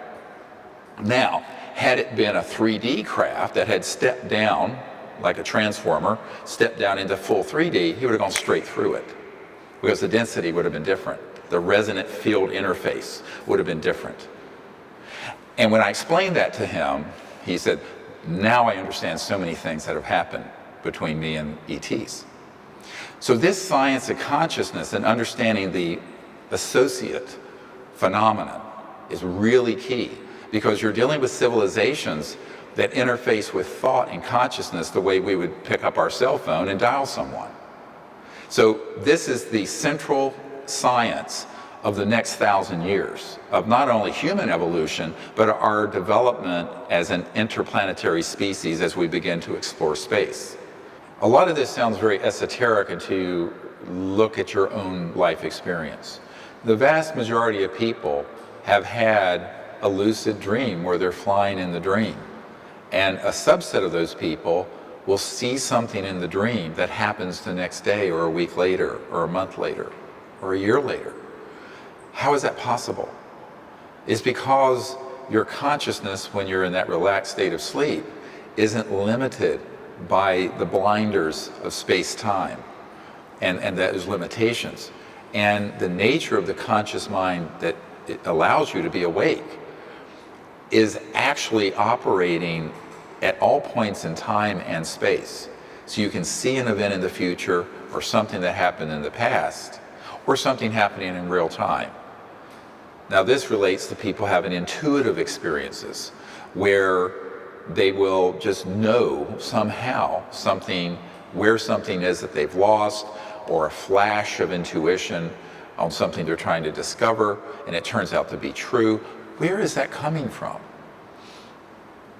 It's because the conscious mind itself isn't limited to your ego and intellect, or your brain or body or space or time. The deep consciousness within everybody is connected to all points in space and time. And so sometimes, accidentally or spontaneously, somebody will go beyond the limits of space or time and sense something that is going to happen. It's a precognition, a premonition, or they will see in their mind something going on right now at a distance and have a profound intuition, or feel someone they love who has just had an accident or just had something happen will know it. I had this as a child with my twin sister. I would always know if she was sick or something happened. So this is common human experience. We have been taught in sort of a materialistic, reductionistic scientific world that everything is just in this concrete, fixed space-time, concrete block. But in reality, that's not true. And the science and quantum physics have demonstrated this, such as the entanglement effect, where they take a photon, split it, and they're identical, two identical photons, move them 14 miles apart at CERN in Geneva, and you alter one, the other one does the same thing, but it's not delayed. They've done very accurate measurements. It is simultaneously. So it turns out everything in the cosmos is connected to everything else instantaneously, irrespective of time or space. And it is because the nature of the cosmos is that it is awake, even as our mind is awake. And this is why people, for example, can pray for someone who is ill at a distance, and they will have a spontaneous healing. I've seen this happen as a physician with my own father. So people all over the world know this is true. Now, what they don't understand, perhaps, is the physics of it. The experience of it, I think every human being has had. It's our birthright. If you're conscious and aware and awake, you can have these experiences because that is your true nature. There's nothing you have to develop. People say, how do I develop this? It's already operating. You have to realize it and practice meditation techniques that help you master it. But civilizations that are going beyond the speed of light, the crossing point of light, their understanding of the cosmos very advanced, post-quantum, where they understand that everything is consciousness and conscious stuff resonating and phasing as a star or space or time or a photon or a spacecraft. It's all awake. Everything is consciousness, just resonating at a different frequency. And this has also been proven in scientific studies. For the average person, if you look at it, there are all kinds of science fiction treatments of this, like the Force. May the Force be with you. But in reality, the reason that those sort of narratives resonate with people is that people know that there is an aspect of themselves that is connected to and interwoven with other people and other points in space and time, because we've all had that experience, even if modern religion and science wants us to deny it. But the human experience is undeniable, that is our true nature. And so as we embrace it and then begin to explore it and experiment with it, we'll find out that this is how interstellar civilizations view the cosmos. This is not strange to them.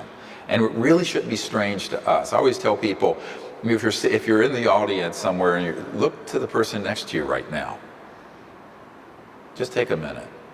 So you're a unique person, that person is a unique person. You're individuals. But the conscious light, the consciousness within you, that's a singularity. There's one of those. And if you look deep into the eyes of the person next to you, you see, that person's awake, I'm awake. We're two different creations in a sense. But that singularity of the light of consciousness is one. That whereby we are awake. Not what we're aware of. That faculty that allows us to be sentient. It turns out that is a singularity. The total number of minds in the universe is one. It is a singularity. So when we have that experience with one another, but also when we begin to practice meditation, we began to open up to these other dimensions and capabilities that involve remote viewing, seeing something at a distance, precognition, thought interfacing with interstellar communication systems seamlessly. So we call coherent thought sequencing. So it's like a laser is coherent light. What we're doing in our project is going into an ordered meditative state and then using thought to connect to those ET spacecraft and guide them to where we're located, kind of vector them in like you'd vector a plane into LAX airport. And they pick that up very clearly if you're doing it within a certain resonant field that is beyond the limits of space-time. And the nice thing about it is that you don't have to go anywhere. You don't actually have to leave your body. You just have to center yourself in this deeper, quiet part of consciousness. So just connect, and people make this way too hard. It's actually closer to you, what's the expression? Closer to you than your life's vein. This is so intimate to your existence, the fact that you're awake, where you just become aware of awareness and more deeply aware of awareness and more deeply aware of awareness, till you're then liberated from the cage of space-time. And you realize that you are in this omnipresent field of consciousness. And you can see any point in space or time and then connect to those civilizations and guide them into where you're located. That's the core of what we're doing. It sounds complicated, but it isn't. And once you do it a few times, it becomes automatic, spontaneous, very easy. When I had the near-death experience, I was raised a very devout atheist. We didn't believe in anything. And so I had that experience without the overlay of religiosity or religious tradition at all. But the experience was that, because I had such a great love for space and the stars, I went out into space. And I realized that the consciousness whereby I was awake could merge, that drop of my individual awareness could merge with the ocean of unbounded cosmic mind. And the native people, I guess my Cherokee ancestors and others might call this the Great Spirit. And I had that experience where I realized that that consciousness that allowed me to be, my very being, was simultaneously this unbounded self. And that they're one all the time, but I was shut off from that. And with that, I realized we are in fact infinite, and there is no death, and we go on forever, and life is eternal, and your existence is eternal, and at will, the drop of your individual self, your soul, can become one with that ocean. And it is beautiful, unbelievably beautiful. So that experience taught me that there's nothing to be afraid of.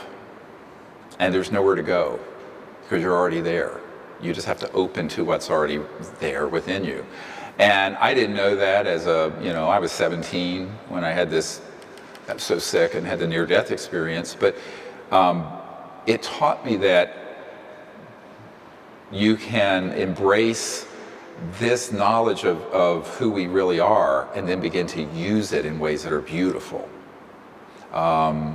In very practical ways. I mean, there are people who would be dead today had I not had the ability to connect to this aspect of consciousness and non-locality, entanglement, interconnectedness, and see that they had a hidden brain tumor. I mean, couldn't admit it as a doctor because you'd probably lose your license. But the truth is, this ability to be awake and be awake beyond just your own ego and self is very liberating and very beautiful, and gives you enormous freedom, and freedom from fear, the fear of your own mortality and extinction. So I think of everything that I benefited from, because I was raised in a very abusive family and impoverished and deprived and starved and malnourished and everything else. That I had this experience that this liberated me, in a way that I can't even imagine. It is true liberation. And you're freed not only from the limits of your sense of small mortality, but you're limited from fear that there's any death and anything to be afraid of. And I think that's helped me a great deal in the work I've done since then, is that, you know, if you've died and you know there is no death, then you have no fear of it. And until you have no fear of death, you really can't live. So now you don't have to drop dead like I did to have that happen. I think you can experience that through this deeper experience in meditation. And that's why after I had that near-death experience, I thought, how do I get back to there without being deathly ill, you know?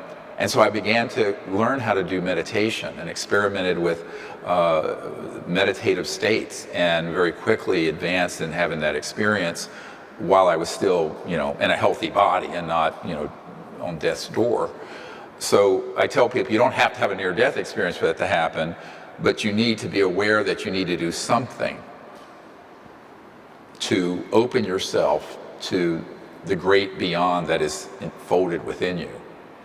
Because the whole universe is actually folded within every single conscious being. It's like a quantum hologram.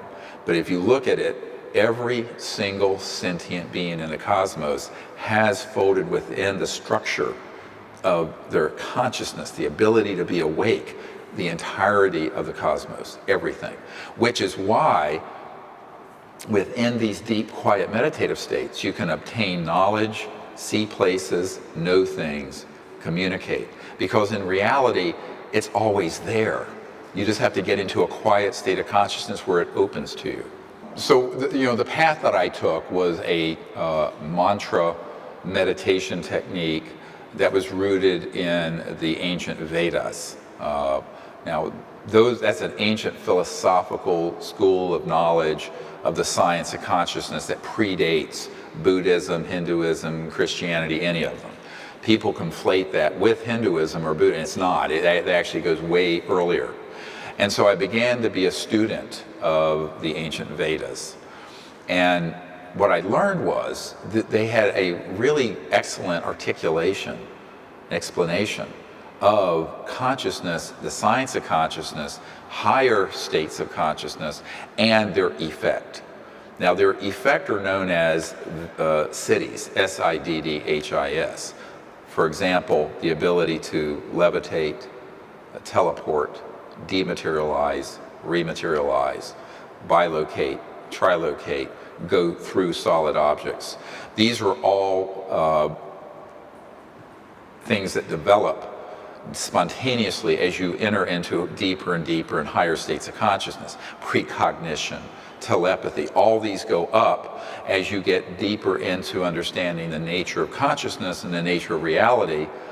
And so that's what I began to practice. So I went and eventually became an early TM, Transcendental Meditation teacher. And people like Louise Hay were people who came to my classes and things.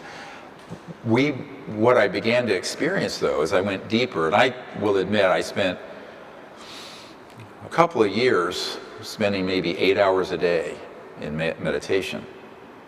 It was like my forest academy where I retreated into that because I really wanted to experience this. And I had some amazing experiences. I had a couple of experiences where I levitated and floated across out in the field.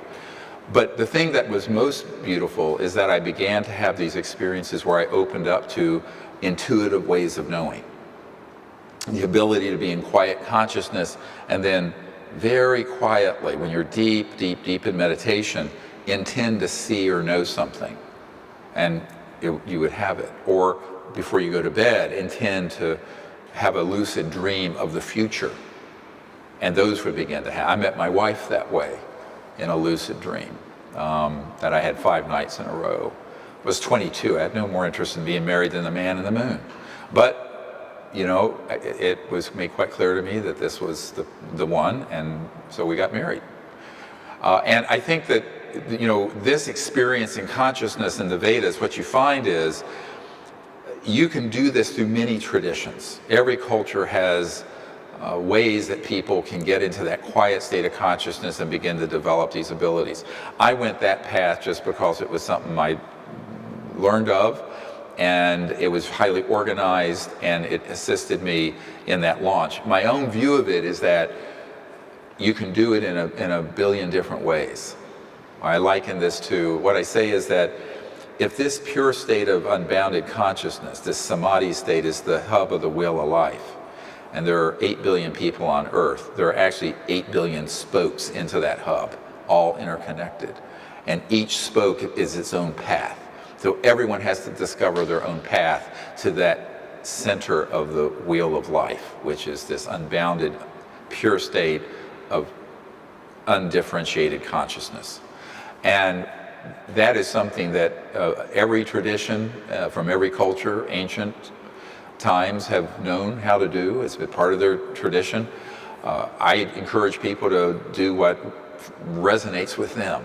But that's the path I took. But the Vedas is really, and Vedanta was the knowledge of unity, of oneness, of this ineffable oneness through the practice of higher states of consciousness and meditation. And the reason I think this is very key to the experience that I had a few months later with the ET, with contact, was that they know that for a civilization to be interstellar competent, they have to have mastered and understand the science of consciousness and the whole knowledge of non-locality, that you go beyond linear space-time, and whether you're traveling, communicating, whatever it is, if it's interstellar, it isn't linear. It's in these other aspects of physics that are increasingly connected to the conscious realm, the force of interconnectivity that pulls all of us together in the cosmos and isn't limited by the speed of light or distance. So in the 1990s, one of the people that I met in the course of doing this work was astronaut Edgar Mitchell, who was the sixth man to walk on the moon in Apollo 14. And he had an experience in space where he could put his thumb up and all of Earth vanished. But simultaneous with that, he had an experience of an expanded state of consciousness that led him to form the Institute of Noetic Sciences, to study the science of consciousness and the kinds of experiences humans have had. I also brought him to the briefing I did in 1997 with the head of intelligence for the Joint Chiefs of Staff, Admiral Tom Wilson. The data on that has since leaked out through some notes taken by Dr. Davis, but Edgar Mitchell was there as a guest to learn about this. So he took a very big interest in this subject and realized, as did I, that there was this connection between space, excuse me, there was this connection between space and these extraterrestrial life forms and the science of consciousness that was very integral to the study.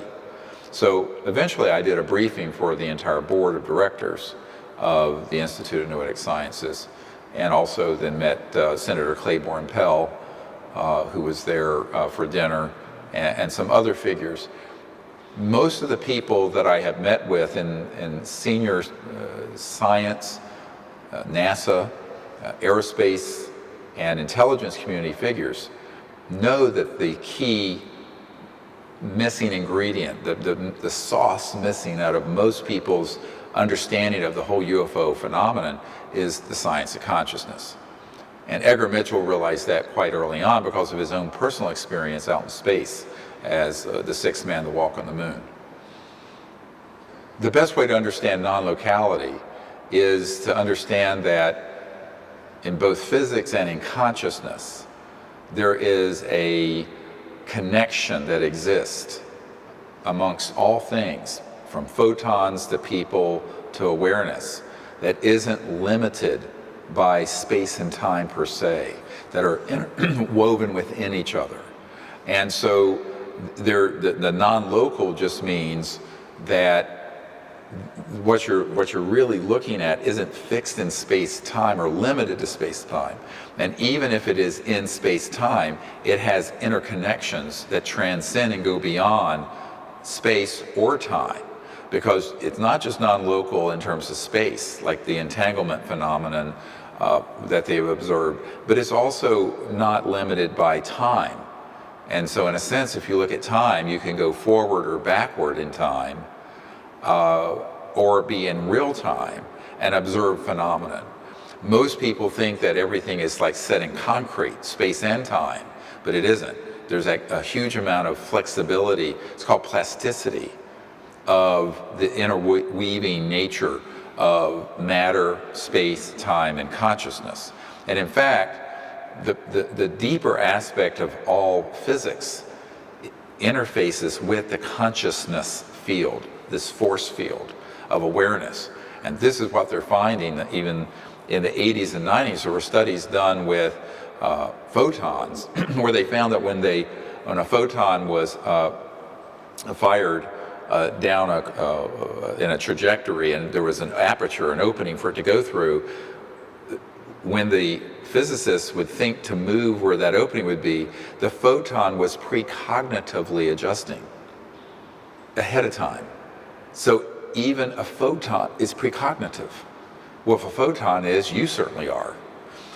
And those studies began to open up this reality to people, that what we view as a sort of, it's almost like a flat earth society view of things, to think things are reductionist linear.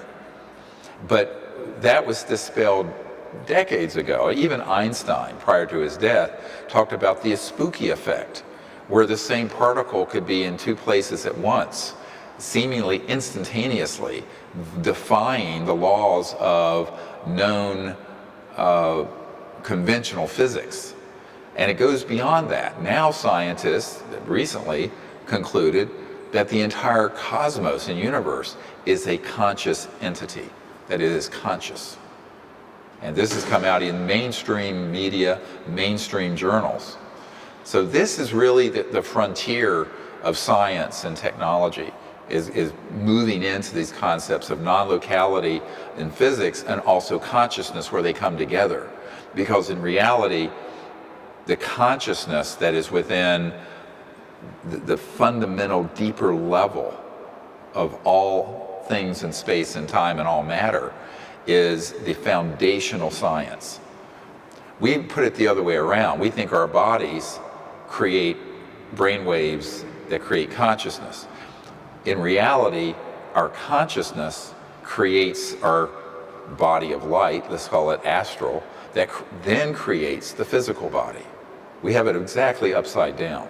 This has been the biggest interest in classified intelligence projects, has to do with the science of consciousness. Because even during the Cold War and before, in World War II, they realized that there were people on the other side of some of those conflicts that were very adept at what's now called remote viewing, the ability to use consciousness to spy on a remote place. These programs began to be studied scientifically and then routinized, made routine in the intelligence community back in the 40s, 50s, 60s. Stanford had a project dealing with this.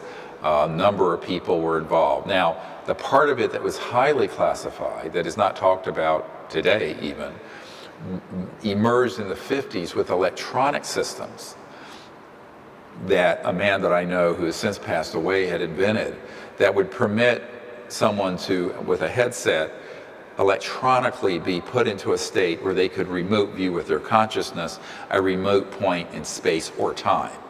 And that is an electronically assisted remote viewing system. That has not been disclosed yet. I'm disclosing this for the first time to a mass audience, but it has not been disclosed yet in the annals of remote viewing experiments that were done. Because the people doing work on this, like Hal Puthoff and Lynn Buchanan and others, were not read into the electronic assist systems, which are highly classified. But those were developed in 1956 and forward.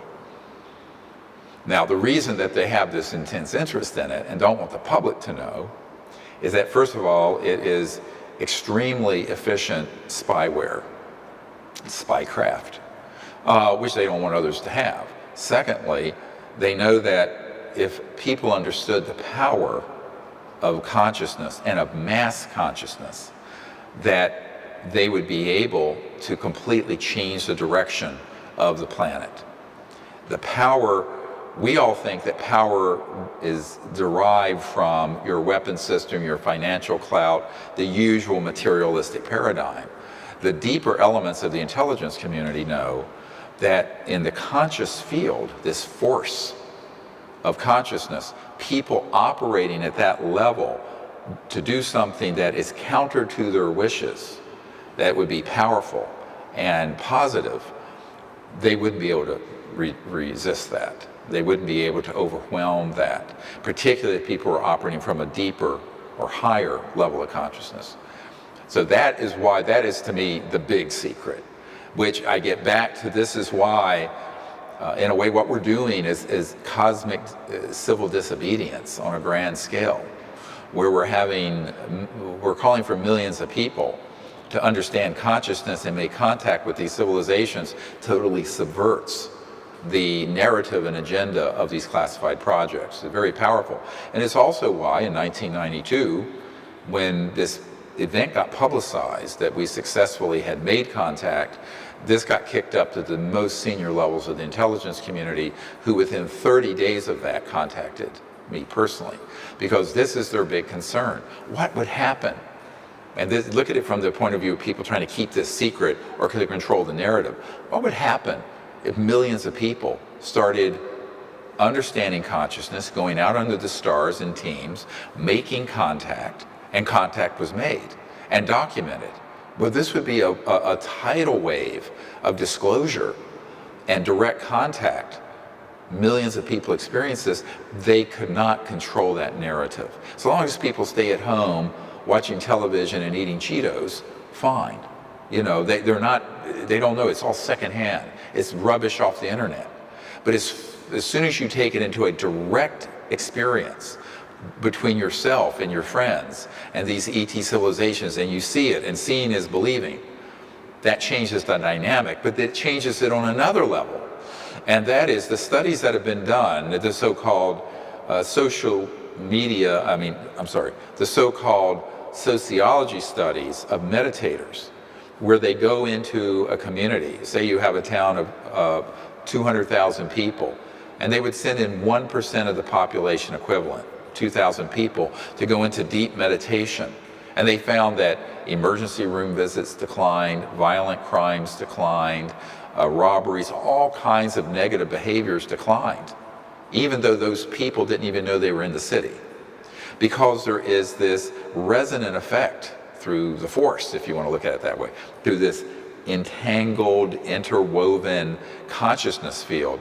And people who didn't even know these meditators were there became more ordered, more peaceful, more happy, et cetera, and so on. Well, this has been replicated. This was actually based on the studies that were done in quantum physics, where you would take a container of helium, like a helium balloon, you know, but you put it in there and cool it down to what's called absolute zero.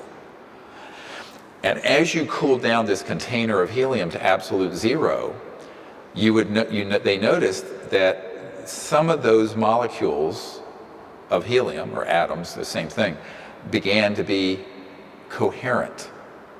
But when 1% became aligned and coherent, instantly the container of helium went through what's called a phase transition. And it went from a very disorganized state, and as it approached that 1%, it actually became boiling and roiling and chaotic, more chaotic. So you had two things going on simultaneously: increased coherence and maximum chaos. Pretty much describes our society, doesn't it? But at the instant we hit that 1% in the helium experiment in quantum physics, it propagated through the whole container instantly, and then the entire container became very coherent and took on what's called superfluidity in helium, where it took on almost magical properties, where it could climb up and out and around and have characteristics completely unlike normal helium. So there was this transformation at that 1% point. Now, a similar hypothesis exists within the studies of consciousness. When a critical mass of people, and whether it's 1% or a fraction of that, depends on the state of consciousness of those who are practicing the meditation or prayer or coherence. But at that point, you can shift an entire civilization. So this is what we need to do. We need enough people to understand this, used to be called the Maharishi effect. I like to call it this transformative effect of mass consciousness. But you don't have to have that large a number. If we all become coherent, just 1% of us, like a molecule of helium, and we become aligned and coherent and move in the right direction, it will transform the other 99%, even though they don't know that we're doing it. And that's the beauty and the power of the structure of non-locality in consciousness, is that it's all interwoven, but there's enormous power when you're operating at that deeper level of consciousness. And that the intelligence community is very much afraid of, because that's something, A, they cannot control, and B, it would transcend their ability to alter the outcome. It would go past their ability to control. But as long as we stay half asleep and live in a quasi-zombie state of materialistic indulgence, they can have their way with us. But as soon as we awaken into a deeper spiritual, higher consciousness, I would say resistance is futile to them. And they know that. I'll tell a really funny story. In '92, the head of Army Intelligence and a few of his minions intercepted me and took me to a hotel room, very threatening. There was a National Security Agency person there, CIA people. And it was basically, they were saying, what the hell do you think you're doing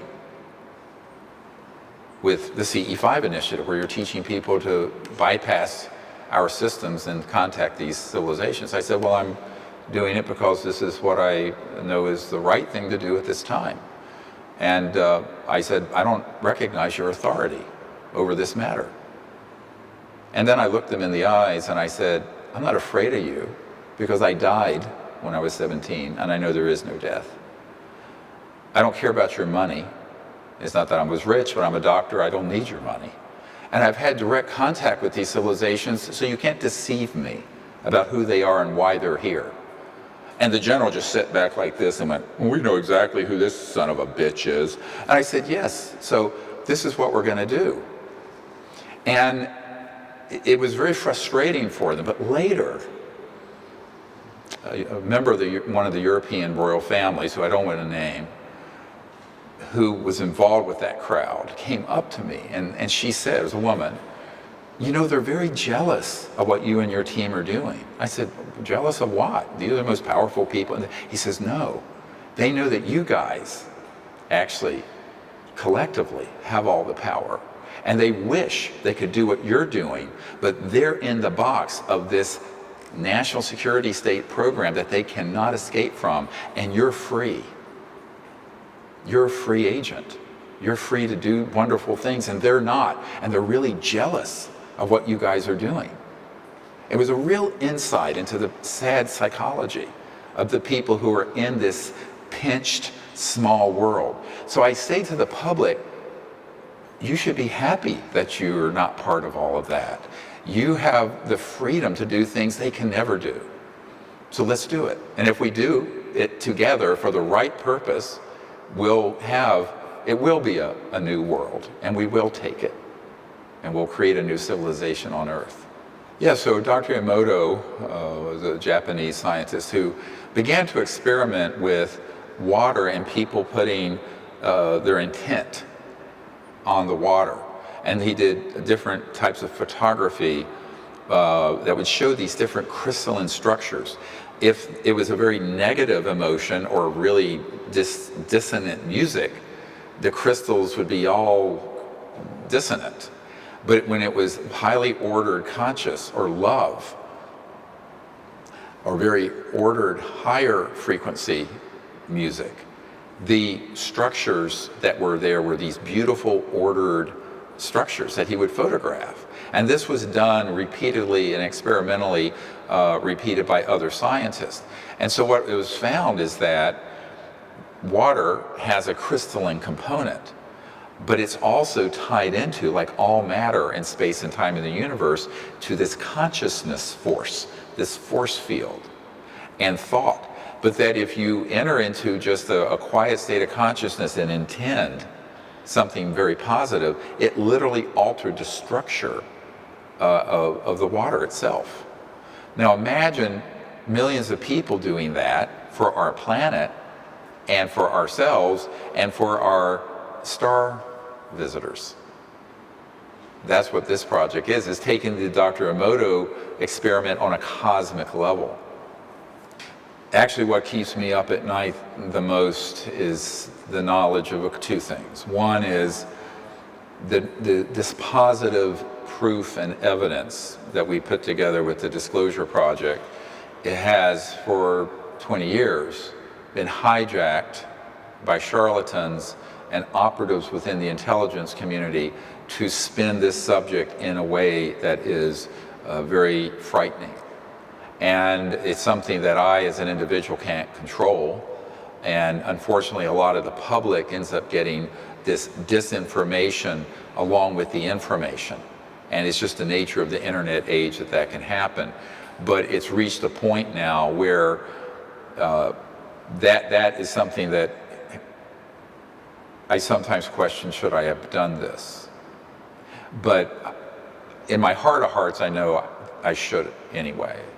But it was a very difficult choice to pull the trigger on something I hoped the president would, because I don't have the authority or the means or the infrastructure or the funding to control that narrative. And yet the knowledge and the evidence that we have put out has been hijacked by charlatans, both in the UFO community and the intelligence community, to spin it in this direction of fear. So I worry that, am I helping or hurting the human consciousness? So that's sort of my own burden. That keeps me awake at night. And the other one that does is that neither the public nor most senior government officials know how dangerous the time is right now. And most of them don't want to know. And I'll just tell you this is sort of a sad, funny story. When I was briefing the director of the Defense Intelligence Agency, the very first thing he asked wasn't about this subject. He looked at me, he says, Dr. Greer, what we don't understand is why you haven't killed yourself yet. And I said, well, I have a different experience. I see the sort of far horizon. I'm actually a very optimistic person. But he said, well, my dad knew about some of this way back in the 60s. And no one would do anything about it. So he took his revolver and ate his gun and blew his head off. Now this is a 3-star general telling me this story in the first 10 minutes we're together. And I said, well, I'm sorry that happened to you, but I understand where your dad was coming from. Because it's sort of this, anyway.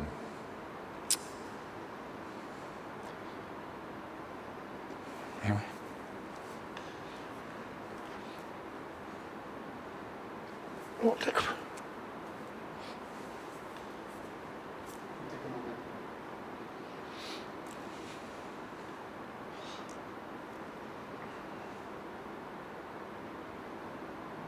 Now the truth is, there are a lot of people who've been on my team who are military, who have killed themselves, others who've been assassinated. So the other thing that keeps me up is,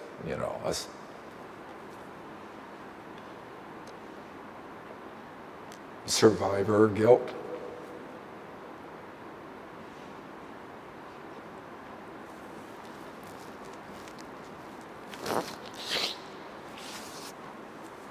Sorry.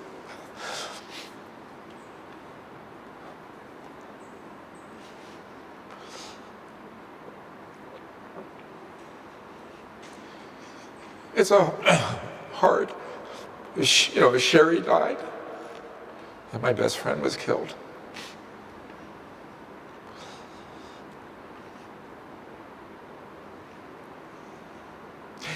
Actually, this movie is dedicated, put myself together. This movie is dedicated to Sherry Adamek because she was the early lioness who helped me with all these meetings, was there with the Admiral, along with a few other people back in those difficult days in the 90s, ended up being killed trying to help us get this far. And I almost was, survived. But I think that, you know, I remember this beautiful moment at Asilomar near Monterey. And we had the first gathering of all these top secret witnesses, military witnesses, astronauts, cosmonauts, KGB people. And it was at this retreat center, and Edgar Mitchell was there. And I was coordinating and organizing this as what was then called Project Starlight, which was the group that I founded to pull together these people to put briefings in place for the president and other leaders around the world. And we were hoping at that time that the leadership of different countries and the UN Secretary General that we had briefed, Boutros Boutros-Ghali, would put a team together to do this in a positive way. But they wouldn't. They took a pass. They were too scared. But at that time, that's what we were aiming to do, and all of us signed that document that people have seen, Edgar Mitchell, myself, others who were there, that went to the president recommending this action. You've seen this document. But you know, there was a place in time towards the end of that retreat. It was a long weekend, and Edgar Mitchell pulled me aside. He says, "Do you understand what you've taken on here?" And I said, "Yeah, I do." And at that time, we hadn't had the loss of life that we had within 2 or 3 years of that date. And he said, "Well, it may get very difficult, but we just have to put one foot in front of the other and never look back." So that's what I do. So as we contemplate how we might experience civilizations that are interstellar and are using technologies way beyond, maybe 1,000,000 years or so beyond where we are, it's useful for us to think about our own experience over the last couple hundred years. You go back 200 and some years and show Thomas Jefferson a modern smartphone. Well, to anyone of that period, it would look like something that was magic. It would look unbelievable. It would be sorcery, perhaps, or witchcraft. So one civilization's magic is another civilization's everyday light switch. But we're dealing with civilizations where almost every aspect of how they appear in our time space would look like magic to us, just like a smartphone would to Thomas Jefferson. And in the CIA, this is actually called WSFM. Sounds like a radio station. It stands for Weird Science and Frickin' Magic, because the technologies that deal with transdimensional physics, physics that allow objects to resonate out of linear space-time in and through these other dimensions and teleport from one point to another, are called WSFM. That's the word that's bandied around it. Northrop Grumman is just called PFM, pure effing magic. And as I began to explore the sciences that were in these classified projects and meet with a lot of men and women who had worked on them directly, what I found was that the sciences were so well developed in classified projects because they had both brilliant humans that were involved, but they had begun to reverse engineer and study not just the metallurgy and the energy and propulsion system, but the communication systems and how these civilizations are communicating in real time at millions of light years away. How do you do that? Because at the speed of a radio signal, if you're communicating to the Andromeda galaxy and back, it would take 5 million years to go there and back in just at the speed of light of a cell phone signal.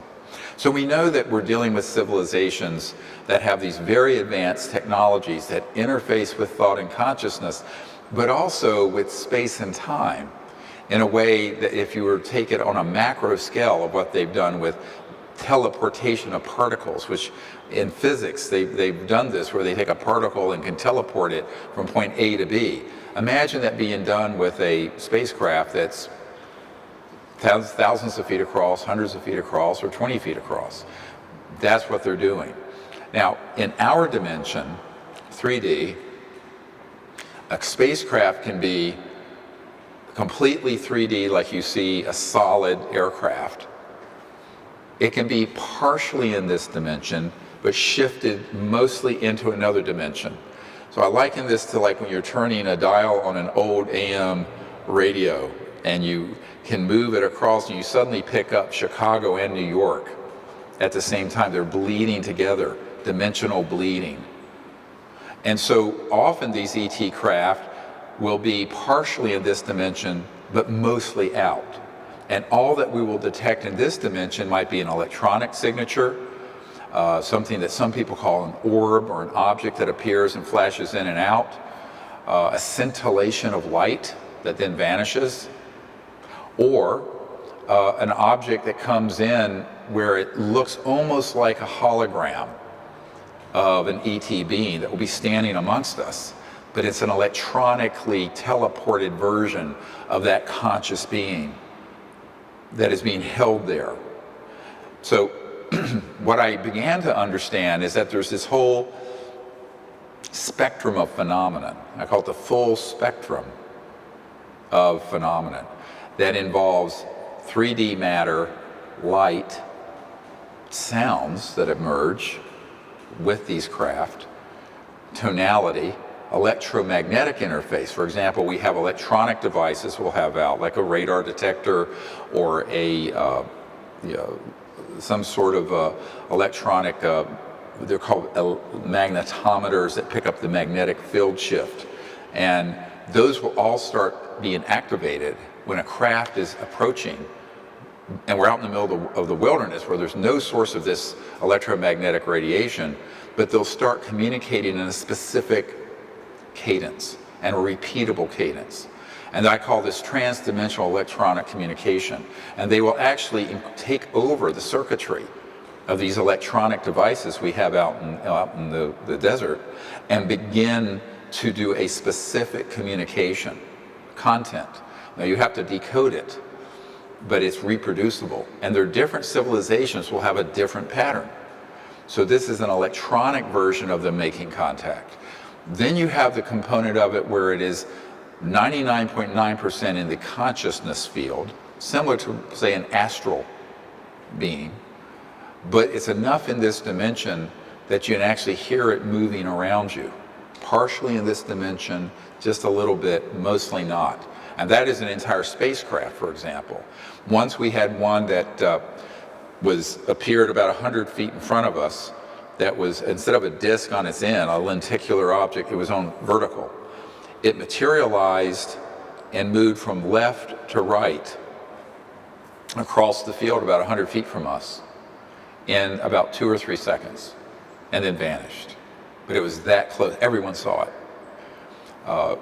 We had a craft that came right overhead that was a chevron-shaped object that it came out of trans-dimensional space-time, materialized in the east, looked like a golden orb, and then it came up. It was this large chevron-shaped craft that flew right over our heads, so much so you could hear it moving through the air, but it went from horizon to horizon, maybe 3 seconds. Unbelievable. So we have all kinds of phenomenon that we've captured in our photos and videos, but the actual ET craft and experience is very different from a man-made, what's called alien reproduction vehicle, the ones that are man-made flying saucers, which also exist. And those are ones that you see the rivets, you can tell that it's man-made, it's a machine that's advanced beyond, say, a jet, but it's not at an interstellar level.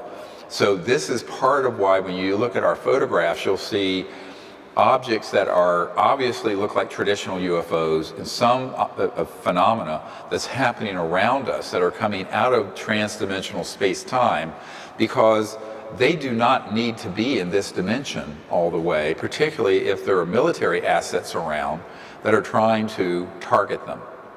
And this gets into a little bit of a spooky part of this. It's one reason why I want millions of people to be doing this, because I am an existential liability to the very project I founded. Here's the irony of this.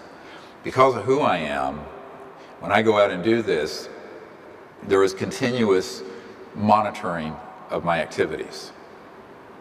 And that means that we're fully penetrated by the intelligence community, remotely, satellites, what have you, which makes it very dangerous for these the craft to come full on 3D.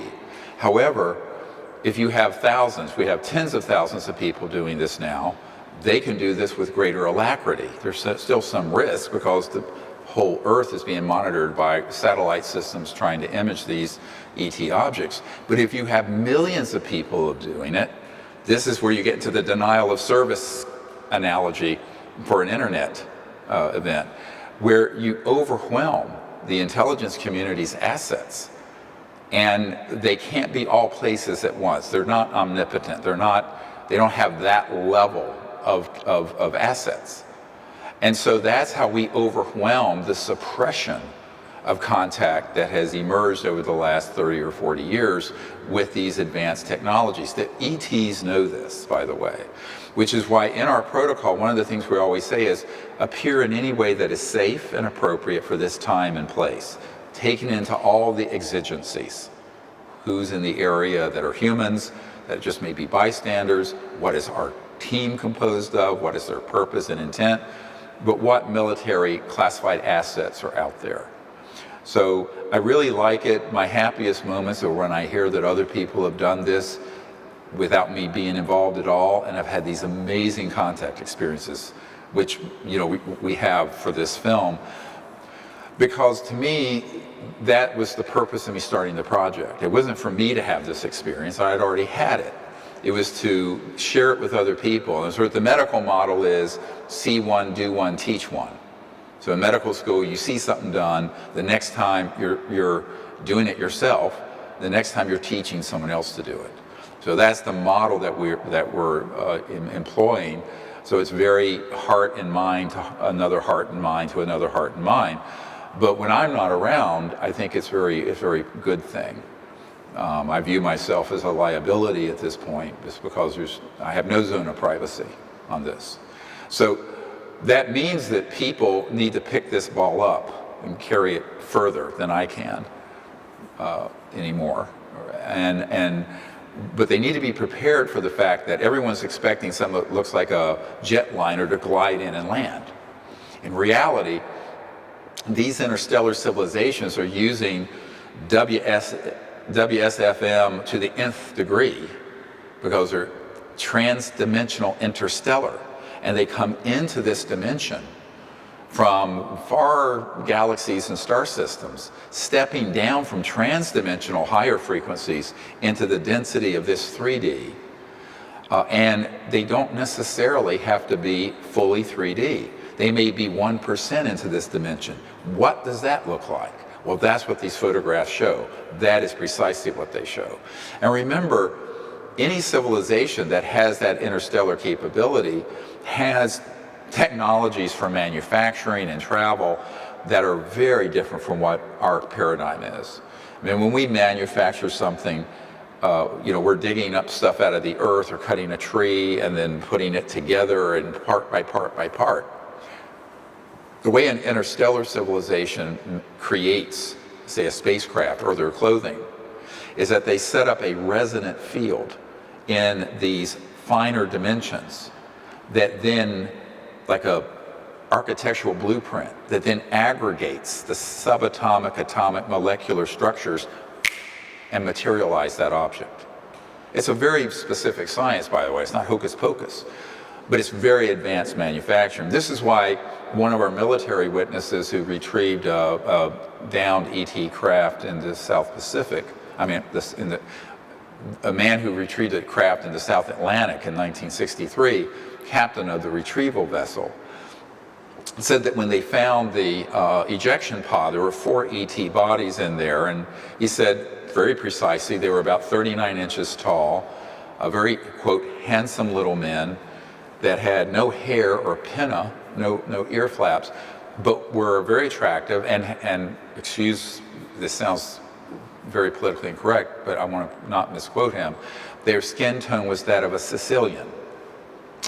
And he said that what he couldn't understand, and the reason he contacted me, was because for 30 years he had been flummoxed with the idea that they had these one-piece, tight-fitting, seamless uniforms on. There was somewhat a metallicized type of fine cloth that had no zippers or buttons. He says there was no way they could get in or out of them. I said, well, they don't put them on and off like I did this shirt or these pants with zippers and buttons. They have those form materialize around them with an electronic resonance field. And so they materialize them on and dematerialize them off. So when you start getting into this level of understanding, you can then appreciate when you're out under the stars with a team of people, the phenomenon that may happen goes from full-on materialization, partially in this dimension, beings that are moving around that are almost on a holographic level, or just an energy field that emerges and you take a picture, the naked eye can't see the entire being, but on the digital cameras that have very sensitive light cells, you see this being standing in the desert with us. It's very interesting, and not at all what the public has been misinformed about through science fiction and what have you. So we have had thousands of contact events, thousands, close, the craft and the beings right near us. Some have been full-on 3D, some are in these other dimensions, and many times they can be filmed. But whatever you see in the photos we have, it's less than a fraction of 1% of the events that have happened, because we have never had a professional film crew with us who knows how to do trans-dimensional photography on a 360-degree basis. So the ones we have are almost like accidental photos we have and videos, but it's still fun. But that's not the key point of what we're doing anyway. The key point of what we're doing, and when the ETs approach us most profoundly, is when everyone in the team is in a coherent state of consciousness and are clearly doing this with the intent of peaceful contact. Yes, there's personal curiosity, and that's fine. Some enlightened self-interest doesn't hurt. But they're really interested in connecting with humans at this phase of our development who want to do something to benefit humanity, the earth, and the relationship between humans and these civilizations. They're not really wanting to be, you know, dolphins at SeaWorld jumping through a hoop for people. So there is this correct philosophical attitude that really is deterministic as to whether a contact event will happen or not. Yes, this is, you know, one of the most fascinating things that I've learned over the last, I'd say, 40 years or so doing this, is that there's a precise correlation to the kind of technology that you will observe and the level of consciousness that civilization has attained. For example, let's take our own civilization. We're mostly still separate people, and we are operating through a reductionist separate paradigm. We're also still very violent and destructive. So let's look at our technologies. Oil, we're burning something and destroying the air. Nuclear power, we're splitting and tearing apart an atom to create heat, to turn a turbine, to create electricity. Coal, we're digging stuff up and destroying mountains and then burning this stuff in a fiery furnace. It's all very destructive. And so our technologies are a corollary to our inner state of consciousness. But now imagine a civilization that perhaps has attained a level 1 civilization, and they, at that point, their main focus becomes the development of higher states of consciousness. Because they have all the technologies to meet everyone's needs. There's no shortage. Their economic system is non-economic in the sense that there is an infinite abundance for everyone because of these technologies that can materialize things out of the substrate of space-time, the elementals of space-time.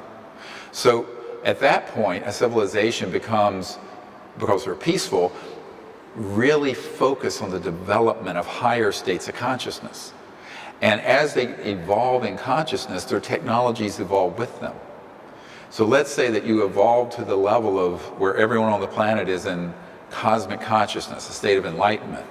They will begin to then unfurl the mysteries of consciousness and what's been called the cities I mentioned earlier in the Vedas, but those get applied technologically, which include levitation, teleportation, dematerialization, telepathy, bilocation, where the same object can be instantly, resonantly created and be in two places at once. We've had this happen on our team.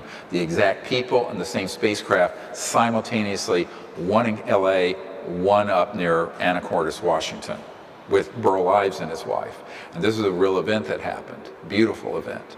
So what you find is that the technologies become a corollary to their understanding of the cosmos. And for that to happen, there has to be an advancement in consciousness. And that is what happens. So some of these civilizations that we're interacting with on our teams are in the order of 1 billion years beyond our development. And all those beings in that civilization are in a state of unity consciousness that is so enlightened that they could be confused with, say, an angel or something, but they're not. They're not from, they're ETs with star systems and planets and bodies, but their level of consciousness would be at the level of, say, the highest spiritual realm. So it's interesting, around the time that the documentary Unacknowledged came out, the intelligence community released millions of pages of documents on the subject so that they could appear to have been transparent all these years, because they knew the chickens were coming home to roost. And one of the documents, which was from 1947, it was sent to from a field agent into the intelligence community, and it's very specifically talks about a man who was describing these discs that had life forms on them that were from other dimensions. And of course he didn't understand that other dimensions also meant they could be from other planets, because most people think, well, if you're from another dimension, you're not from another planet. In reality, if you're from another star system, going beyond the speed of light, you have to transverse other dimensions. So this is a bit of it's like a haiku, but every interstellar civilization is also transdimensional, but not all interdimensional beings are interstellar. There are other dimensions with intelligent life forms that aren't from other planets and star systems. So it's very important that people understand that distinction. But he goes through and describes that they are peaceful people, that they traverse these dimensions, that they have these abilities in consciousness. He even relates to some of the Vedic terms of the kind of capabilities witnessed from these beings. And this is in an official document on the FBI website. So I tell people, all of this is out there. Most people don't bother to read, and it's sort of hidden in plain sight. It's just out there. No one's drawing people's attention to it. So, but it really confirms everything that we're explaining, but also the experience we've had. And this is from 1947, so this is 72 years old. Yeah, so when we're talking about close encounters, almost everyone knows Spielberg's film Close Encounters of the Third Kind, which is the sighting of a physical extraterrestrial biological life form, so-called EB, extraterrestrial biological entity. But let's go through all of them. There's a close encounter of the first kind, which is when an object is seen at close range, close enough to see the structure. Close encounter of the second kind is when there's some physical evidence left. Now we have over 4,000 cases where these ET craft have landed and left some physical evidence. And you could include physical evidence such as radar and images of them. That's a physical evidence. Close encounter of the third kind is the sighting and close enough to see an ET being and know that it's not a human. Close encounter of the fourth kind is when someone has an experience like I did when I was 18 of being taken on board a craft, ET craft. And a close encounter of the fifth kind, which is a term that I came up with in 1990, is the first human non-passive category. It's where we actively initiate the contact. It's human-initiated contact within the construct of a peaceful contact. And it can range from seeing an ET craft and signaling to it and it signals back, to full-on inviting them to come and they are hovering or right above the ground and meeting with the ET beings that might enter your little circle out in the stars, which we have also had happen. Up to and including the ability to then be in a meditative or a lucid dream state where they come in the transdimensional form and teach you things and communicate with you. Those are all CE5 events, but what's distinctive about CE5, instead of, you'll notice those other categories, an object is seen, there's a trace left, you see an ET being, you're taken on board. In this case, humans are taking the responsibility, and this is the sign of maturity in our understanding of the subject, that we're no longer just passive observers going, oh my God. We're active initiators of contact and active, full, mature participants in the relationship between humans and non-human extraterrestrial intelligence. So that's what a close encounter of the fifth kind is. And it's the first category that's really an empowered level of contact, where we're empowering and initiating the contact event. About 6 months after I had the near-death experience and I began learning meditation, I was sitting up on a mountain up in North Carolina, but at about 5,000 feet, a little higher than 5,000 feet up. And it was in October 1973. And I was my first year of college. And I decided one afternoon to hike up from town, the little town of Boone, North Carolina, up in the Blue Ridge Mountains, all the way up to this remote fire tower, which the locals call a fire tower. So I went up to the fire tower, and decided I would watch sunset and then meditate up at the top of the mountain. And right before sunset, I looked over towards the southwest and I saw a beautiful silver disc, seamless, close encounter of the first kind. And it looked exactly like the ET craft I'd seen when I was 8 or 9, when I was a child in North Carolina, which actually ignited my interest in all of this. So I said, oh, well, they're back. I didn't think much more about it. It looked like the same craft or object. So I sat to meditate, and I went into this very deep meditation. And in that meditation, I attained my goal of why I started to learn meditation, and that was I wanted to get to the experience of the near-death experience in terms of a unity consciousness without being dead. So I had that experience in this meditation. It was very deep, went on for a very long time, and went into the samadhi state and then awakened into this unity consciousness state where I was cosmic. It was beautiful. So at the end of it, by the time I came out of the meditation, it was very pitch dark, and there was the whole Milky Way galaxy was above my head, and a thought was sent into me that was very clear. It wasn't my random thought or hallucination at all. I've never done any hallucinogenic drugs. And it said, behold what a beautiful universe God has made. And with that, I went right into the state of consciousness that I was in the near-death experience, except now I'm awake and standing on the mountain. And at that instant, I became aware that there was sort of a glow, an energy field right below the peak and through the forest. Very dense woods up there, but it was up on a rock where I could see around. And then I realized there was this creature. And being a young man, I thought it was a deer standing on its hind legs because it was vertical and it had these beautiful deer-like eyes. And I went, what is that doing here? And I realized it wasn't a deer, and it actually appeared and then dematerialized, came over and touched me on the right shoulder. But I could sense its energy field was still there. It was phasing in and out of 3D and the near dimension of astral energy. And when it touched my right shoulder, I could actually see my ski jacket indent. And all my hair stood on end. It was like this electromagnetic pulse. And that's when I had some hair, and I had long hair, and it was ding. And at that instant, I vanished off the mountaintop onto the ship, and then we were, bang, almost instantly out in space. So at that point, I stayed in this meditative state and was teaching the ETs the experience of a human in the 20th century, 1973, what it was like to be in that state of consciousness, but also be a boy, a young man on Earth. And they were very interested in this. And then we kind of merged together in our meditation, and I created with them this protocol for making contact with them. I call it the Rosetta Stone protocol. And what it consists of, it's really quite simple, is that you sit in quiet consciousness.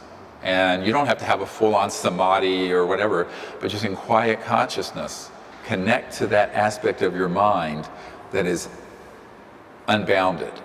And then intend to sense, feel, see, know where the ET craft is. And it could be in another galaxy. Connect to those beings, politely invite them to come and visit you, and then you connect to their communication systems and their consciousness, which are integrated. And you show them where you are. So you kind of zoom in. It's almost like a vectoring, a zooming in from wherever they are to where you are. Let's say if you're in North Carolina, you're coming into Earth, you're coming into North America, the East Coast, the mountains, the Blue Ridge, zoom, down to a few square meters around where you are, where you clearly show them where you are. And you do this in a coherent thought sequence that is continuous. And it's very easy to do once you practice it for a while. The key thing is to first take about half an hour to meditate, go into quiet mind, then sense where they are, and then invite them. Well, people say, well, you're calling them. I said, well, no, it's not like that. You're actually making contact and consciousness and thought before they arrive in their craft or transdimensionally around you. So the steps of this are enter into quiet meditation, becoming aware of consciousness itself, then expand your awareness and sense or see where there might be ET craft out. They may be a mile away under the earth, or they may be in the atmosphere, or they may be a million light years away. Doesn't matter. Wherever you're drawn to, and if you see them or feel them, then connect and introduce yourself by name. And then you turn it from a remote viewing practice, where you're seeing with consciousness, to an active guidance, where you're actually vectoring them, connecting to them and showing them where you are. And you do this, for an hour or so if you need to, and take a break. It's also important when you're in that process, at times, just to be silent, not be doing the technique, but just listen and see if they're sending you any messages. So sometimes they'll say, well, this isn't a good place, go 2 miles this direction, where it's a safer location or something. So there will be all this communication that will happen telepathically, or phenomenon that happens around you that gives you information. And then you see what happens. We have found that almost anyone who practices this with the intent of not being entertained, but of actually wanting to make contact for peaceful, good purposes, has some level of contact that happens. And we then, as a way of anchoring the experience, will send up a laser light and send out some tones that were recorded in the crop circles. And those tones were recorded and sent out over a radio frequency. And it can be any radio frequency, because they're scanning for our signature tones. And they almost sound like a cosmic heartbeat. Colin Andrews had been with the BBC team when this transdimensional phenomenon happened in a crop circle, and they recorded this little bit of tone. So I decided in 1991, I believe it was, to take that tonality and then send it out. People say, why do you need to do that? I said, because our minds may be foggy. We may not be as precise in our remote viewing and our vector, but if they hear that signature tone or see a laser light go up from the site, use a laser, please don't strike an aircraft, you'll go to prison. It will then give them a precise vector where you really are. Because what I have found is that some people aren't very clear in their imagery, in their visualization. So that's why we have these three components: thought, light, sound, the tonality of the tones. And all three are used in the setup, and then you prepare yourself for contact by being your group in a very meditative, coherent state, and you wait.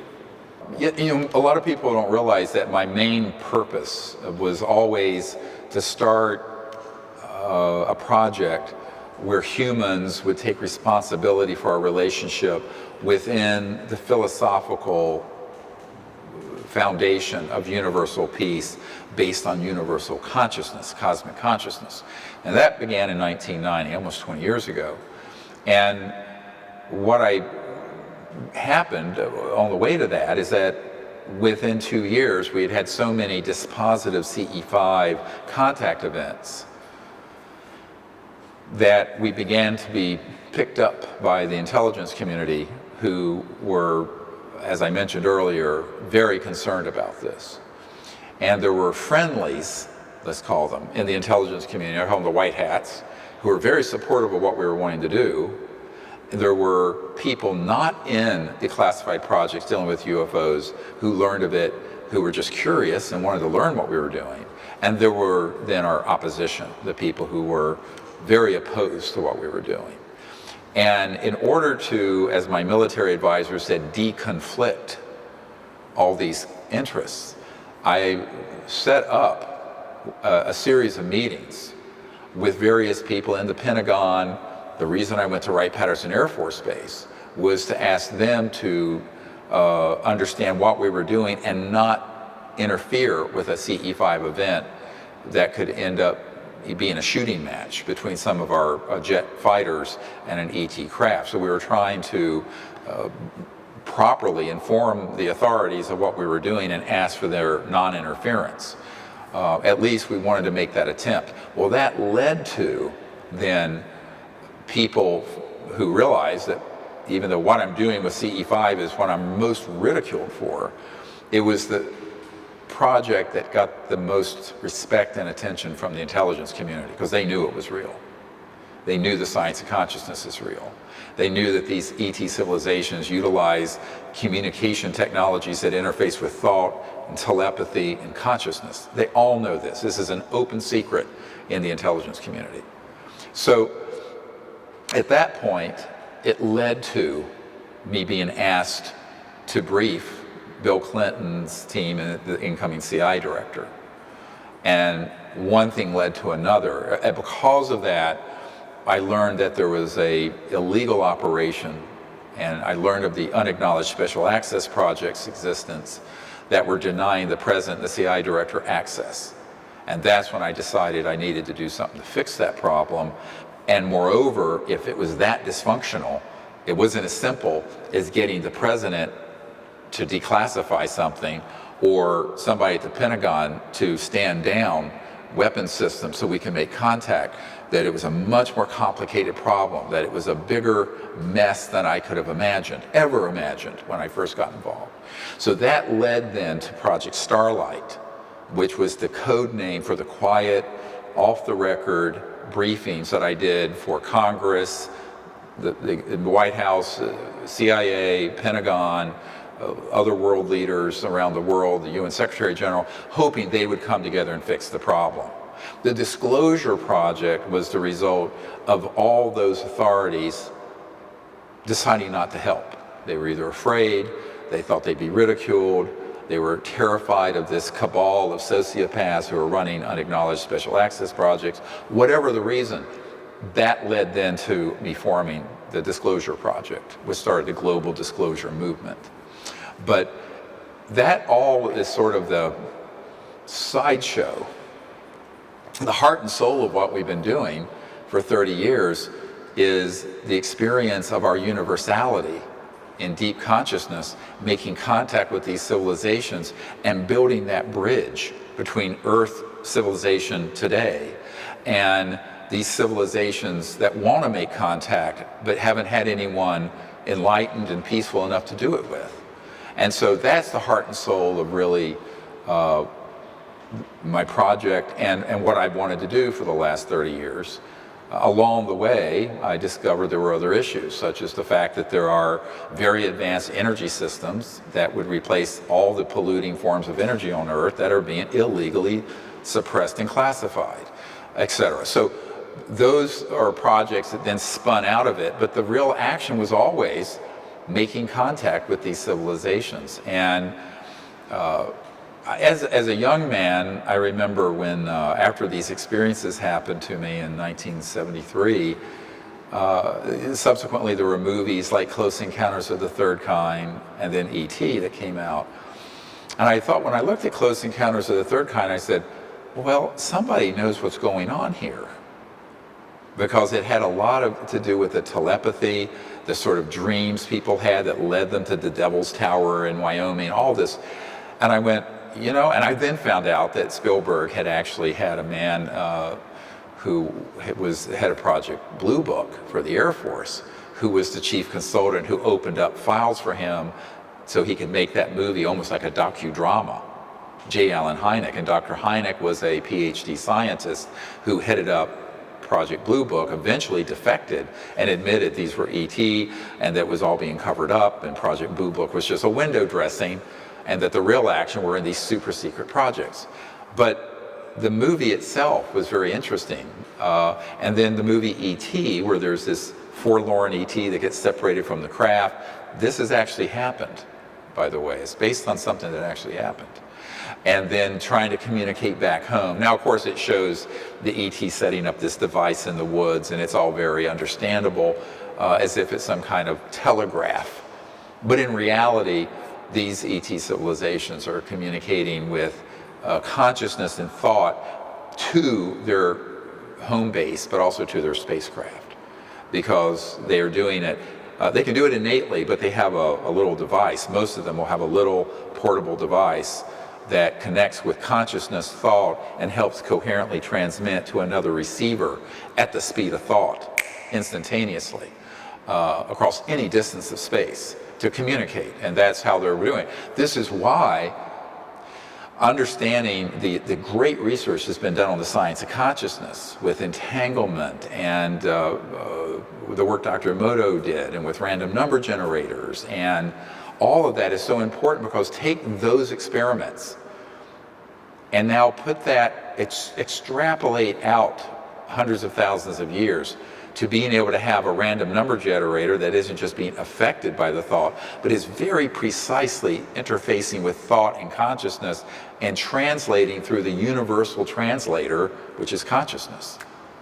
That's what we're doing. And so, well, I have to say, when I was a young man of 18, 17, 18, I didn't know anything about the science of consciousness. I certainly didn't know anything about quantum physics or entanglement or any of this, but who cares?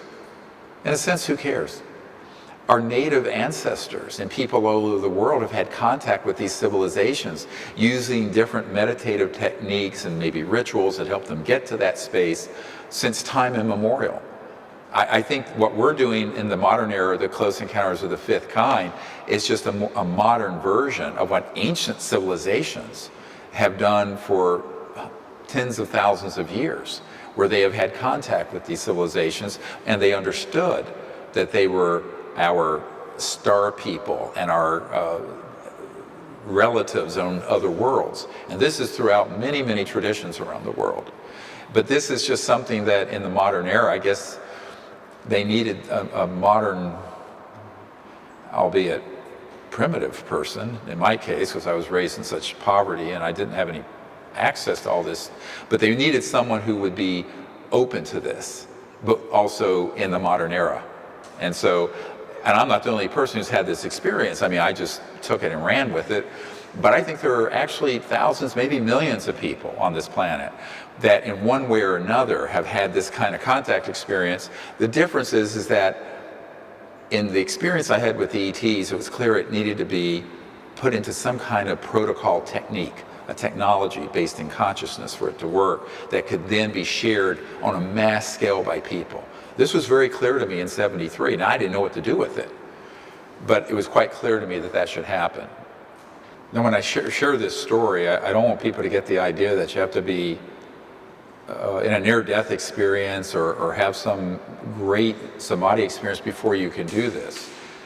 I want to make the point that every single conscious, intelligent person, which is everyone, has the ability to do contact. We had a truck driver in Croatia who wrote to us recently, who had the app that we have, and it's the ET Contact Tool app that's on all the stores for smartphones. And he had used it and was just, had begun practicing it by listening to the meditation and the remote viewing training that's in the app. We have all this on an app.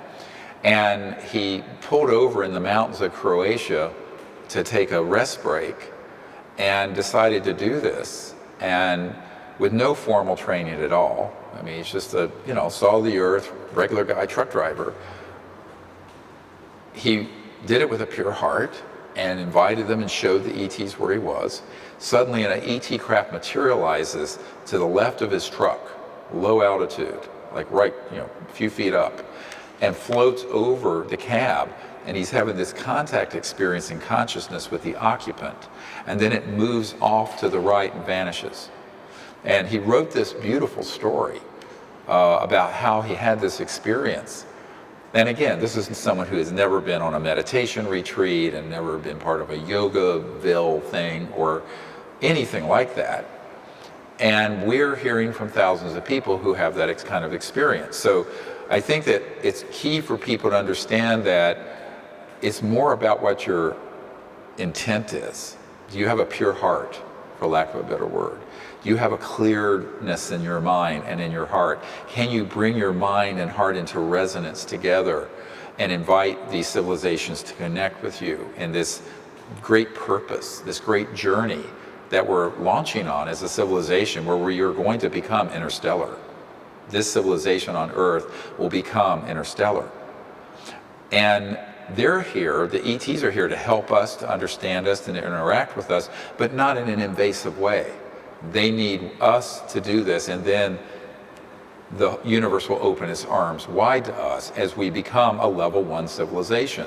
And again, what does that look like? What would Earth look like as a level 1 civilization? It means that we'd have no war, that we would have had a permanent peace, global peace, and that the technologies that have been suppressed, that should have been out 100 years ago, that would replace these destructive, earth-destroying, polluting, climate-changing technologies we have today, would be the technologies in every home, car, business, what have you. So we would have no pollution, and within about a generation, there'd be no poverty. There'd be such abundance on the planet, poverty, pollution, and eventually disease as we know it will vanish. And that can take place within a generation if we organize to make it so.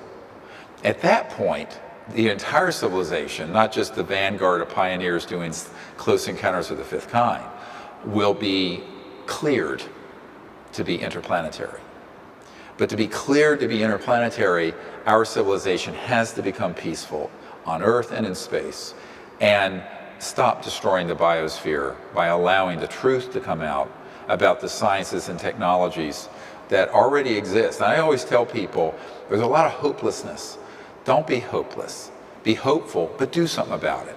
Because the truth is, we already have all the sciences and technology we need for the next thousands of years of human civilization.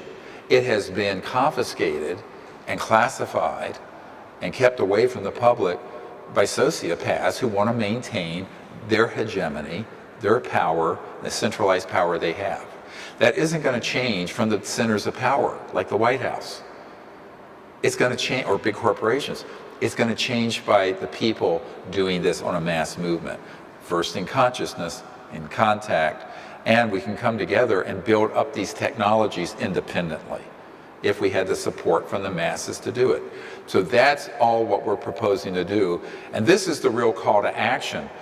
We have to, each of us, take responsibility for our planet as it is and to bring it to that level 1 and then level 2 interplanetary civilization. We cannot just look around and expect other people to do it for us. Most people have become so passive that they think Big Brother or someone else will do it. It's like the Chicken Little, you know, or it's a Little Red Hen. The Little Red Hen, where they, you know, are going to make a cake and will you help? No, will you help? Nobody will help, but everyone wants to eat the cake. So everybody wants that good future that's possible. Nobody wants to do anything to make it happen. And so I've given up. I've met with too many billionaires and heads of state and generals and admirals and et cetera over the years that my conclusion is the people, we the people have to organize and do this. And there was a very strange thing happened. I don't know if this should be shared or not. But when we were planning the Disclosure Project in 2000, we were at my home in the country near University of Virginia, Charlottesville. We had a whole group of people who were helping me as volunteers to do that. And we were storyboarding what we were going to do. And I was writing these big white poster about what we were going to do, what was going to be clear, what the flow was, all being planned out. And I lived not far from Thomas Jefferson's home, who wrote the Declaration of Independence, of course. And I know this sounds strange, but I and another person heard his voice say, the next American Revolution. This is the next American, right? But it's global, it's not just American. And it was a very strange experience, but I also thought, yeah, that makes sense. Just the renewal of civilization, the renewal of democracy. And it has to happen.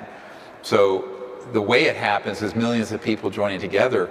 And if you look at the effects, the studies in the morphogenic field, let's call it, that this non-locality where some people call it the 100th monkey effect, where on one island a bunch of monkeys learn how to do a social skill spontaneously on an island far away. The monkeys of the same species begin to do the same behavior, even though they have no direct contact. We have this ability to come together in a critical mass of enlightened people to create a new world, if we can take it. And that's what I'm thinking we have to do, that we're at the point where there's no more time to wait for Big Brother to do this. We have to do it as a people.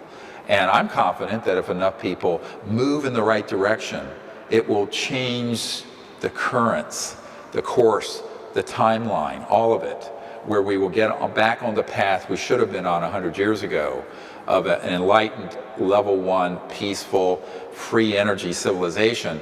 And when that happens, the universe is going to open its arms very wide to us as an entire civilization. Until then, they're watching, they're waiting, and they're trying to contain the worst elements of human endeavor, particularly the weaponization of space and using satellites with killer electronics on them. And that's why we want to be able to be the people who lead the vanguard and are the pioneering phalanx that makes this happen, all of us together. And so that's how I hope that people will do. It's so much fun too. I mean, most people spend so much time on their smartphones and TV, and go out under the stars on a fine evening with a couple of friends or your partner and practice this and see what appears overhead or nearby. I think you'll be quite surprised. They're waiting. They're waiting for you to invite them. If you invite them, they'll come.